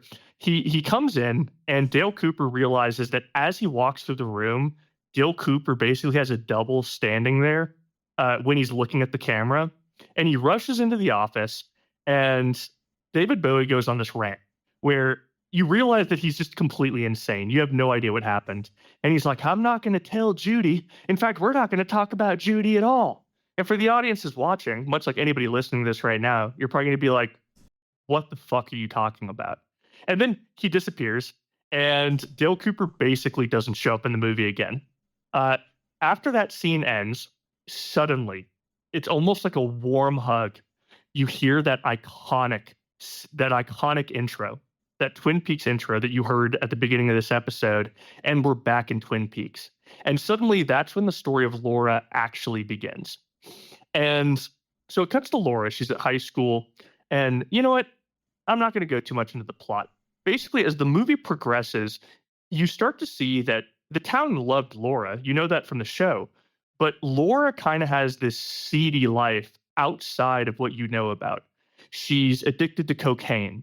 She's doing drugs. Her boyfriend, Bobby, is a drug dealer, but she's also cheating with him with a nicer man. And almost kind of like Jeffrey in Blue Velvet. You have this kind of nice, emancipating partner, and then you have this other one that's a bit more corrupt. But even outside that, Laura has more partners. And you see these little scenes where she's literally haunted by entities. And that might be an allegory for mental illness. It might be literally true. But to her, the person experiencing it, it's all very real. And throughout the movie, you see people worry about her, and they're concerned about her. And they keep expressing disbelief when she says that she's being haunted by these entities. They assume that she's purely mentally ill, which is interesting because that makes her feel very isolated. And I think that that's kind of a good representation of people who do suffer from some sort of delusion or whatever, because in the context of the show, it is real to us because we're viewing it with her. And for people that suffer from psychosis and stuff, it is real. But a lot of times we're the characters that are looking at it and trying to explain those experiences to these people in a rational way, when in all actuality, we're just isolating them. And so as Laura grows increasingly isolated, I'm going to talk about the entity just a little bit. So ever since she was 12 years old, Laura Palmer has been haunted by this entity that she calls Bob, capital B-O-B. And it's depicted as this kind of nasty looking guy with this long gray hair who wears all denim, and he sexually abuses her. And so when she explains that to people, it sounds to them psychotic, but we see these scenes. And there's this one very uncomfortable, disturbing scene where Bob comes in. Well, she has this very bad feeling. She's going up the stairs. She sees the lights flicker, and she knows. Because Laura Palmer, if you really want to get into the show, is kind of like psychically attuned in the same way that like the main character Dale Cooper is. Both of them can kind of tap into this spirituality outside of themselves and see things that other people can't. And she goes, and there's this uncomfortably long scene with that horrible David Lynch anxiety-inducing soundscape. And she slowly creeps open her door. And the camera, it's just right at the door's edge. It's peeking into the room. And then at the end of the room, peeking over the bed, you see this fucking creepy dude. And he starts chasing after her, and she screams and runs down the stairs. And she runs out of the house, and she slides underneath this bush and looks. And as she looks at the open door, her father walks out. And that sets something up. Now, basically what you find out is that Laura Palmer's father, Leland Palmer, has been abusing her, and she didn't know that. And throughout this entire movie, there's this kind of debate in your mind. Okay, well, she sees Bob, this evil entity. We see Leland. We also see them both. And what the movie kind of suggests is that long, long ago, before she was even born, Leland Palmer was possessed by Bob. this entity. But also, there's something telling because when you watch the movie, there are these little ticks. The actor that plays Leland Palmer, by the way, is an actor by the name of Ray Wise, and he is so scary in this movie. Will you honestly? It's okay. Watch it before the show just to see Ray Wise. I'll watch it tonight, dude. While I'm doing the sound processing, I'll watch it tonight. I mean, I'm already like maximally fucking freaked out on the Lynch Terror Dome. I mean, why not just go straight for the fucking brass ring? Yeah. Just a warning. I found Twin Peaks Fire Walk with Me. So going into this project, I think maybe the audience wants to know, my favorite movie by David Lynch was Mulholland Drive. After rewatching for the audience, like we both were kind of like Mulholland's the best movie, and like who's gonna get it and stuff. And I was like, I'm okay to just do Lost Highway, which is a sort of prototype for Mulholland Drive. But yeah, Mulholland Drive. If you're only gonna watch one fucking movie, probably that one. I don't know, because I think it helps that I've already seen both of them, and I have all this context on Twin Peaks Fire Walk with Me. But after watching again, I think that it stands alone as its own movie. Because even if you don't know anything about the show, when you watch Mulholland Drive, you don't know anything about the actresses and you don't know anything about the context either. But it still works as a movie. And I think that if you treat Fire Walk with Me like that, where you just suspend that part of your brain that's like, explain everything, it might be his best movie. I'll say this much. It scared me and unsettled me more than Blue Velvet and Mulholland Drive. Not because it was as explicit as either of them, but because of the sound design. And that's why I wanted to talk about that, because I just sat there. I was sitting there in my boxers in nothing else. I turned off the air conditioning because it was so cold. I was shaking. I was so anxious. And I just had this blanket wrapped around me. And I felt like a kid at a sleepover watching a scary movie for the first time, even though I had already seen this. It left such an impact on me. I'm so screwed tonight. Yeah, this is gonna fuck me up, I'm sure. So yeah, I'm alone, you know, in my apartment, and you know, it's already like 9 o'clock at night, and like I said, my brain has been fully loaded. You know, the full magazine of all the David Lynch creepy shit, you know, the infinite zooms into like body parts, the terribly abused women, the really alien sounding, you know, music and sound design, and just, I mean, if there wasn't something left over that couldn't be described, then it wouldn't really be a real film, right? Mm-hmm. Like with Lynch, like we can talk about it, and we can break down, this is how he used the camera, this is how the sound design stuff worked. But like, just saying what the techniques are does not convey how effective this shit is. I mean, when you watch it, it punctures a hole in your fucking retina, and you feel yourself being led through like this dark portal into a realm of like pure, unformed, Jungian, unconscious, broken and traumatic images, and there's no way to predict how you will respond when you're in that place.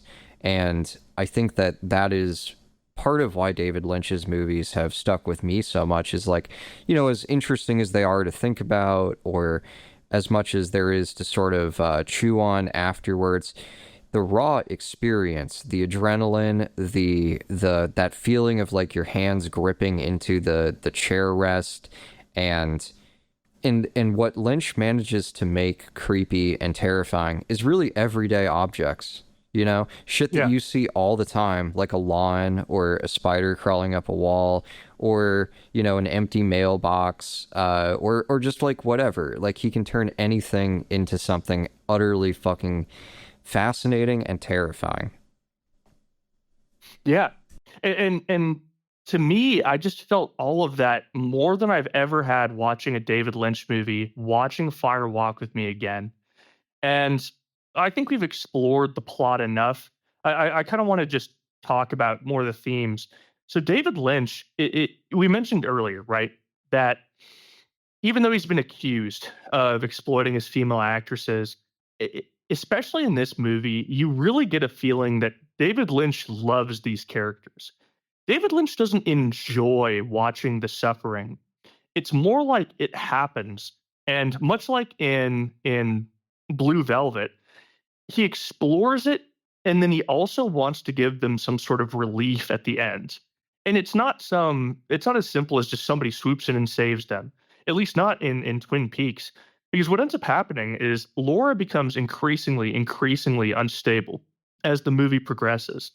And the interesting thing about her is when the show starts, everybody talks about her like she's this pure angel. She's this just symbol of beauty and comfort to the whole town. In the movie, Laura doesn't see herself that way at all. In fact, she's almost not disgusted, but she's really bothered that people see her that way because none of them know the suffering she's experiencing.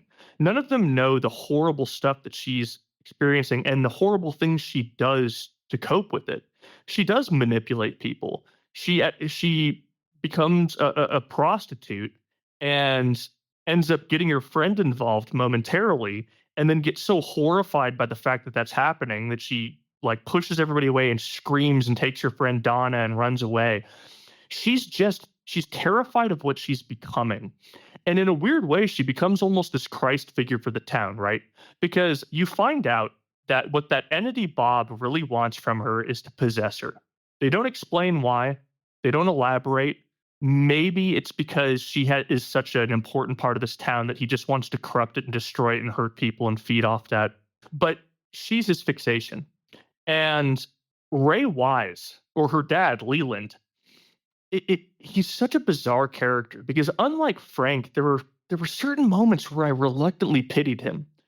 He loves Laura, even though he's abusing her. He's this excellent portrait of an abuser, but not the stereotypical one, the complicated one. Now, don't get me wrong. What he did, much like all of the bad role models that we talk about, what he did is not justified by the bad experiences that he has. But he's so tortured by his own possession, and also his feelings and the bad things he does. It's not entirely the possession. It's kind of like, Will grew up Protestant, I grew up Christian. You hear a lot of stories about the devil, right? And typically when you hear about these stories of the devil, it's not as simple as they find a good person and they leap in and make them do bad things out of nowhere. It's they find a person on the edge and just flick them to do the things that they reluctantly want to do anyways. It's temptation. It's temptation, and it's, I think this is a little over-discussed, but like C.S. Lewis, like the Screw Tape letters, where it's these letters between these two demons talking about manipulating human beings in order to make them go to hell. And, the advice is stuff like, every once in a while, the human that you're in charge of corrupting will have, a really beautiful thought, a thought that might lead them to God and to salvation. And you should never argue with such a person because they're in a very powerful state of mind and they could probably out-argue you and stay with that line of thought and go towards God. What you should do instead is suggest, isn't it about time for lunch? And fill their head with images of, sandwiches and shit. And so there is that aspect to it. And also, like, within Christianity, there's the approach to talking about the devil where it's like, the devil is a metaphor. The devil represents a certain distance from the divine and so on. And then there's people who are like, no, the devil is a being. It's an entity. It's if you're a Puritan in the 17th century in fucking colonial Williamsburg, it lives in the forest. And if your daughter goes into the forest by herself, probably Satan will fuck her brains out. Like the witch. Yeah, like the witch. Exactly. Another great Robert Eggers movie. Where it's like the devil is not a metaphor. The devil is a thing, and it does shit in the world, right? He's a red-skinned, orange, angry satyr that wants you to have sex and jerk off. And not listen to your parents. And not listen to your parents. But I like that you drew that dichotomy of some people believing it in a very literal way and some people believing it more metaphorically, because I think that's kind of the approach that Lynch has to Leland Palmer, the bad guy, her awful dad, where both sides make sense. And not only that, but both sides are probably true at once. Leland Palmer probably is a damaged, mentally ill man.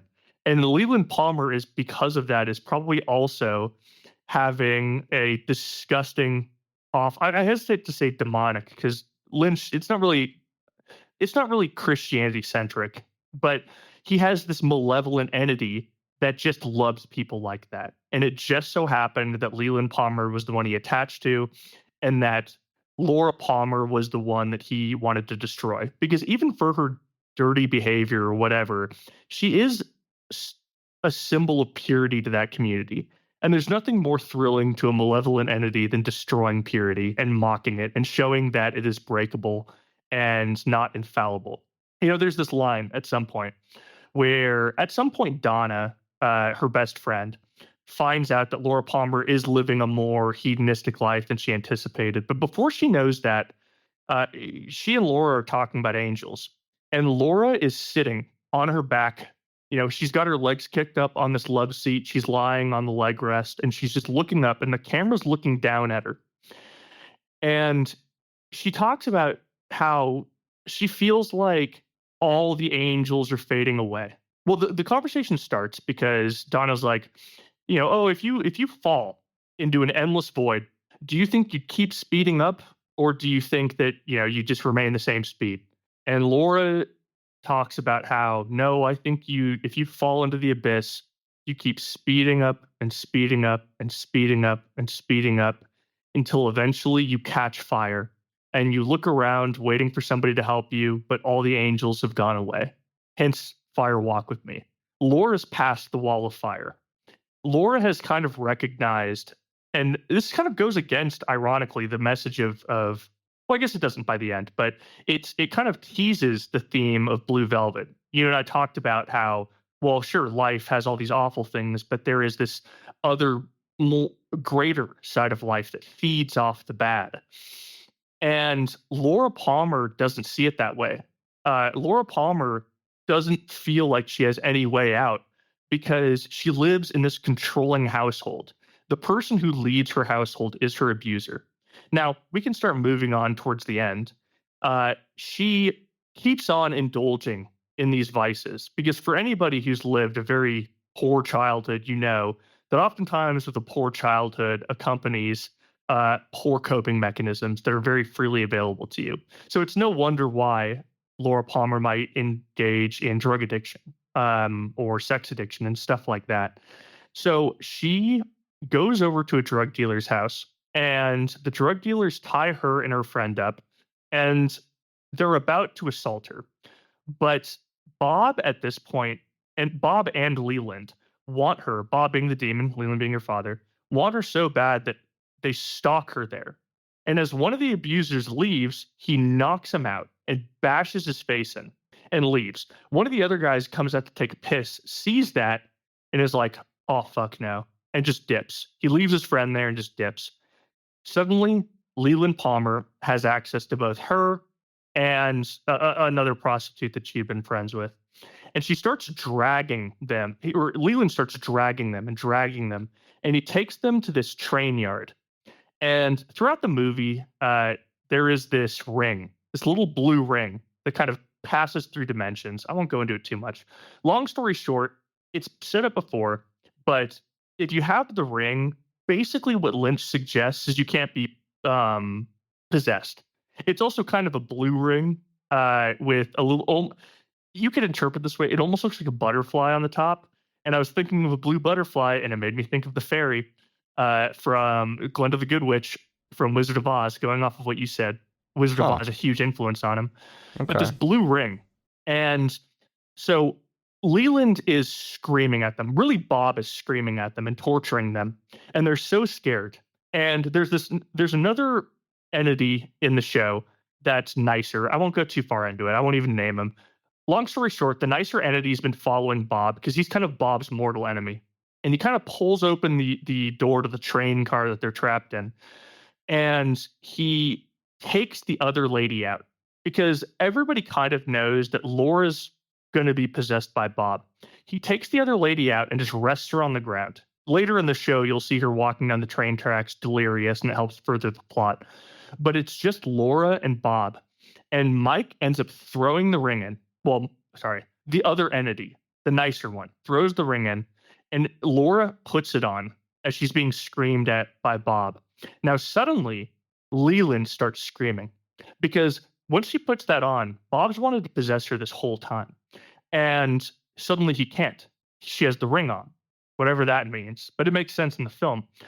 And so he grabs this knife and is about to kill her. And this is the scene that probably I mentioned, oh, sometimes I feel kind of bad for Leland. I didn't until this scene, because he starts stabbing her and Leland doesn't have control over his body, and he screams two things that just it rocked me to my core. He says, "I always thought you knew it was me." He's so scared because he can't control himself, and he thought that Laura knew that it was him. He might not even know that this malevolent entity exists. And the last thing he screams, which just made me shudder, was, "No, don't make me do this," as he's doing it. And it's just like, oh my God. And then Laura passes away. Now, throughout one or two times, Laura's gone to sleep, speaking of dreams. And weirdly enough, she's dreamed of Dale Cooper, the FBI agent, the protagonist from the show, who hasn't really shown up that much in the movie. And chronologically, Dale hasn't met her yet. Dale's still investigating Teresa Banks as the events of Fire Walk with Me are happening. But I mentioned that he has this kind of like psychic attachment to Laura Palmer, and he has this kind of open awareness to these supernatural events. For example, Dale Cooper in the show is very into transcendental meditation. I was going to say, and just to keep everybody on the same page, Dale Cooper here is our stand-in for David Lynch. To an extent, yeah. To an extent.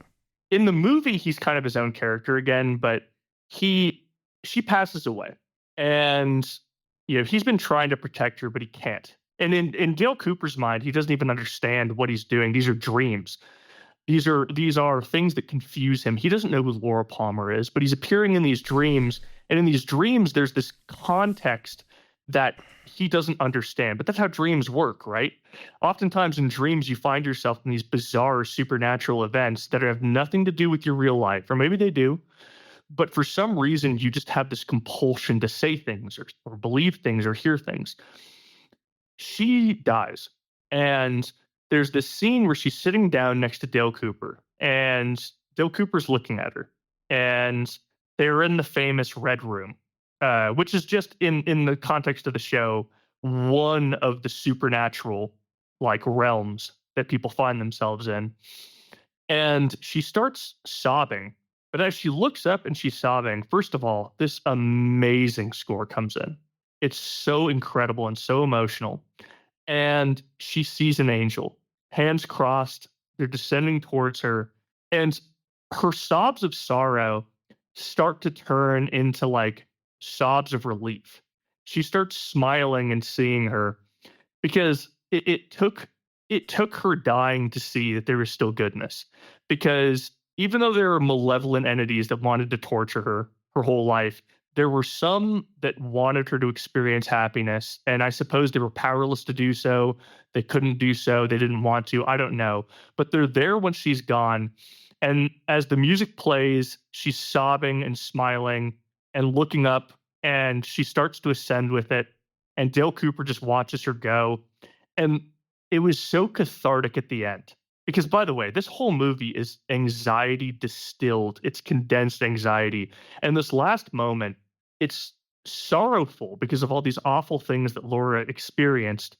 But at the very least, you see that at least in death, she finds peace. And by the end of this movie, I was like E.T. at the bed of that river, where he's just shriveled up and I was so emotionally and physically exhausted. But yeah, it was incredible. I'm gonna do this to myself tonight and probably ruin my fucking night. But I mean, put huge brackets around everything I'm about to say, because it is 100% pure speculation. But the way it really seems to me with Lynch and this persistent theme of women being abused and so on is I feel like Lynch knew and saw a lot of women go through circumstances of abuse, and that he was, in his own way, trying to stage a version of events where it's not just the worst thing ever and then that's the end of the story, right? Like in Blue Velvet, where the Dorothy Valens character, who's just been like this sponge for all of the terrible pain and humiliation and brutality that's going on. She has this moment in the sun where she just sees her happy kid, playing on the playground, and there's dappled golden light and a clear blue sky, and you're rooting for her, and she gets her happy ending.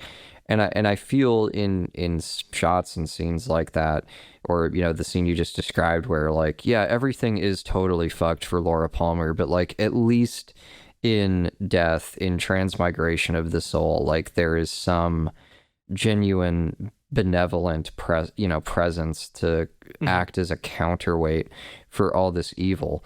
And it's going back to that scene in the car between Jeffrey and Laura Dern, where he's like, why are there people like Frank in the world? Why are there these just evil fucking bastards? And Laura Dern doesn't offer like an explanation. She doesn't be like, well, they're in the world because of this and this and this. And she doesn't minimize it. And she doesn't, try and change the subject. She just says, well, yeah, I mean, there are people like Frank, and there's this extra more dimension, which is the realm of love and so on. And for Lynch, he's counterbalancing not only just evil with good, but also reality with dreams, because for Lynch, reality is a dream, and he reached that conclusion through transcendental meditation.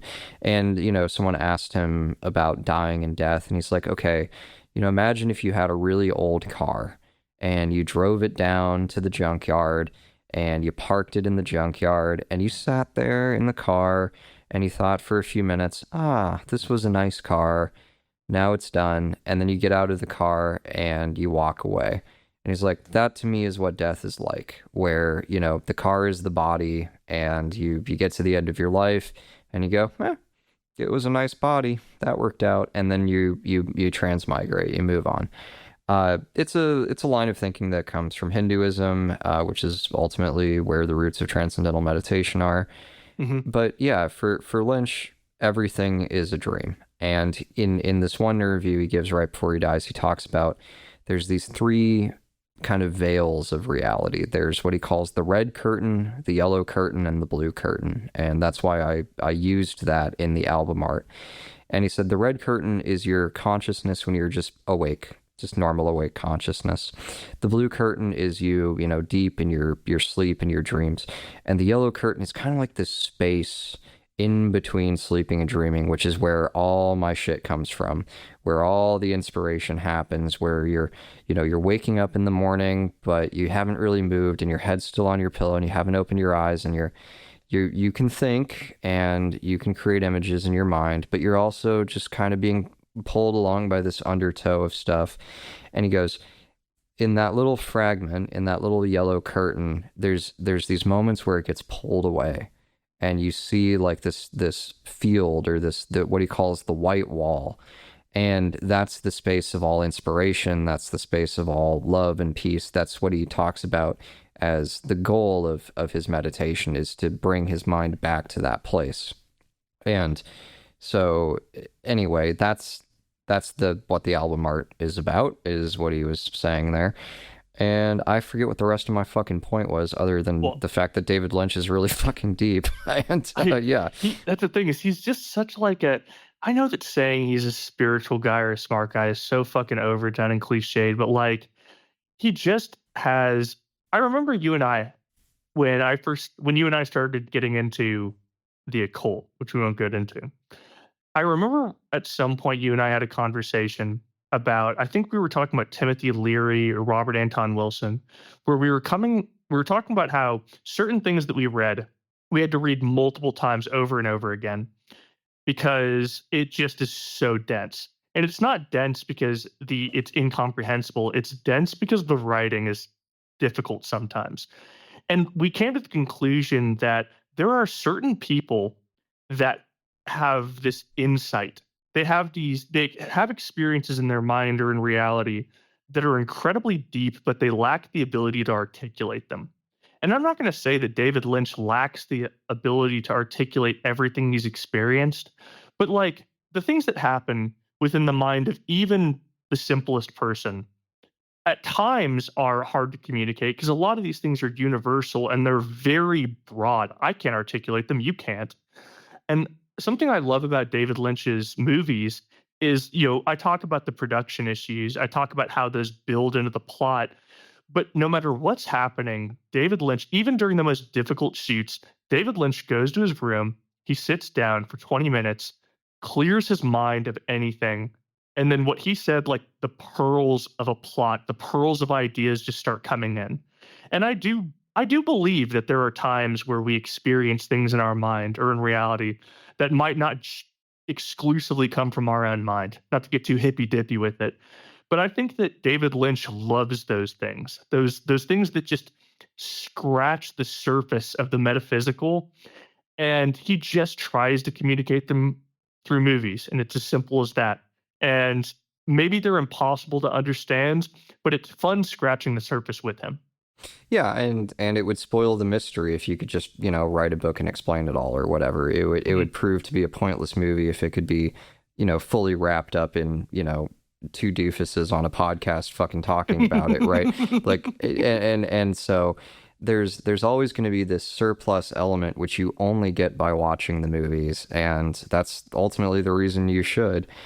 And yeah, I mean, David Lynch accurately described himself as someone who is not gifted with words. Having read his book, Catching the Big Fish, it's kind of a fucking mess. And, it's like, regardless though, it's Lynch has had one fucking idea for his entire life, which is that he likes to daydream these movies into existence. And goddamn that he's good at it. So I think we're going to wrap it up right there. And then we'll do our next episode. We'll do the real fucking, 1,800-pound gorilla movies of Lost Highway and Mulholland Drive. Because, like, this shit it's great, but it's prequel material compared to where he's going. Because Firewalk with Me is 1992, Blue Velvet's 1987. So he goes 5 more years of development, hits Lost Highway, and then I think Mulholland comes out like 2003 or something. So, and it's cumulative. He gets better at this shit with time. So, yeah. He also switches mediums as well. Like from, for Blue Velvet and for Twin Peaks, the show and the movie, there's almost a Boogie Nights moment of switching from using like film to using a digital camera. And once he starts using a digital camera, I'm going to be honest, the cinematography goes down. Well, not cinematography, but the film level goes down a little bit. But his ability to move and reshoot and not have to worry as much about studio interference explodes. Suddenly, that's when David Lynch can kind of just do whatever the fuck he wants. And I'm very excited to talk about it. Yeah, early digital looks really fucking bad, honestly. Yeah, like Inland Empire. From basically like 1995 to 2005, there were really no good digital film cameras. I mean, that there were, even the expensive ones looked worse than your iPhone looks today, so it wasn't great. People like Tarantino, they were shooting on film, so they were mostly fine. But like, film has just as many fucking problems as anything. And it doesn't, whatever. I'm not going to get into some pedantic fucking discussion. Extremely expensive to use. Yeah, and it's prohibitively expensive unless you already have, 3 movies on contract with Miramax, like fucking Tarantino. But yeah, so we'll do Lost Highway and we'll do Mulholland Drive on the next one. So that's a wrap. Oh, I do want to bring up one line from Blue Velvet, which has cemented itself in the folds of my brain.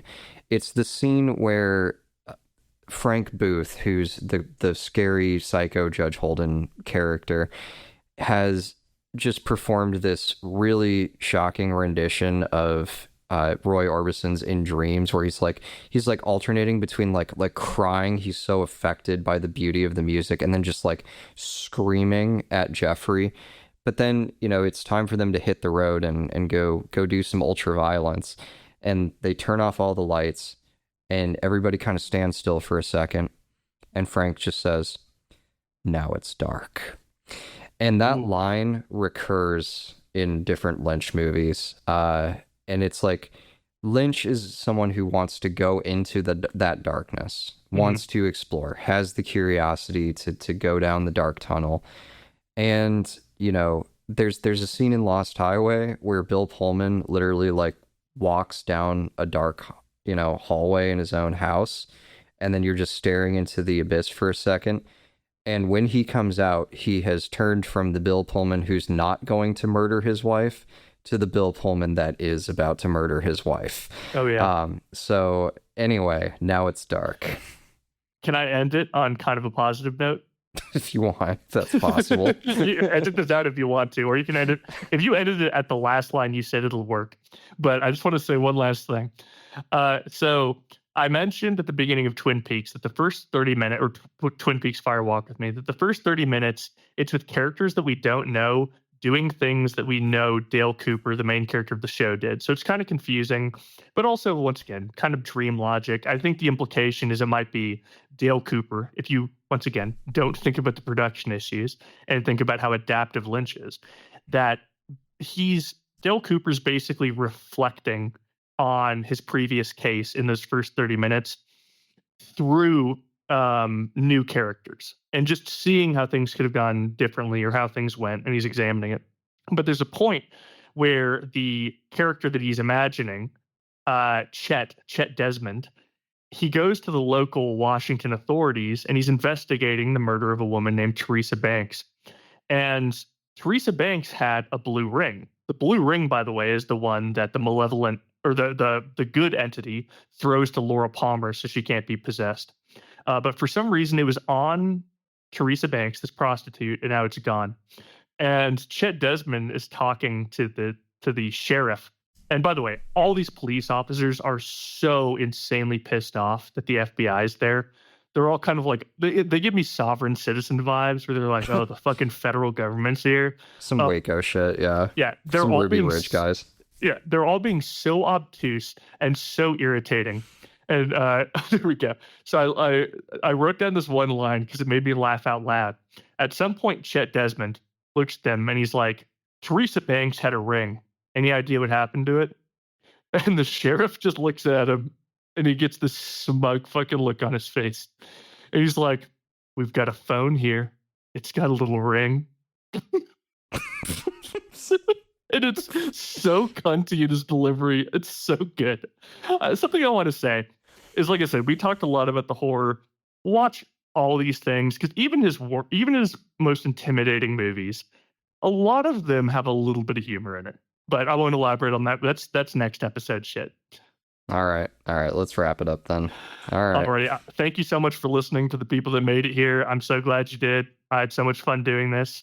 Will, do you have any final thoughts?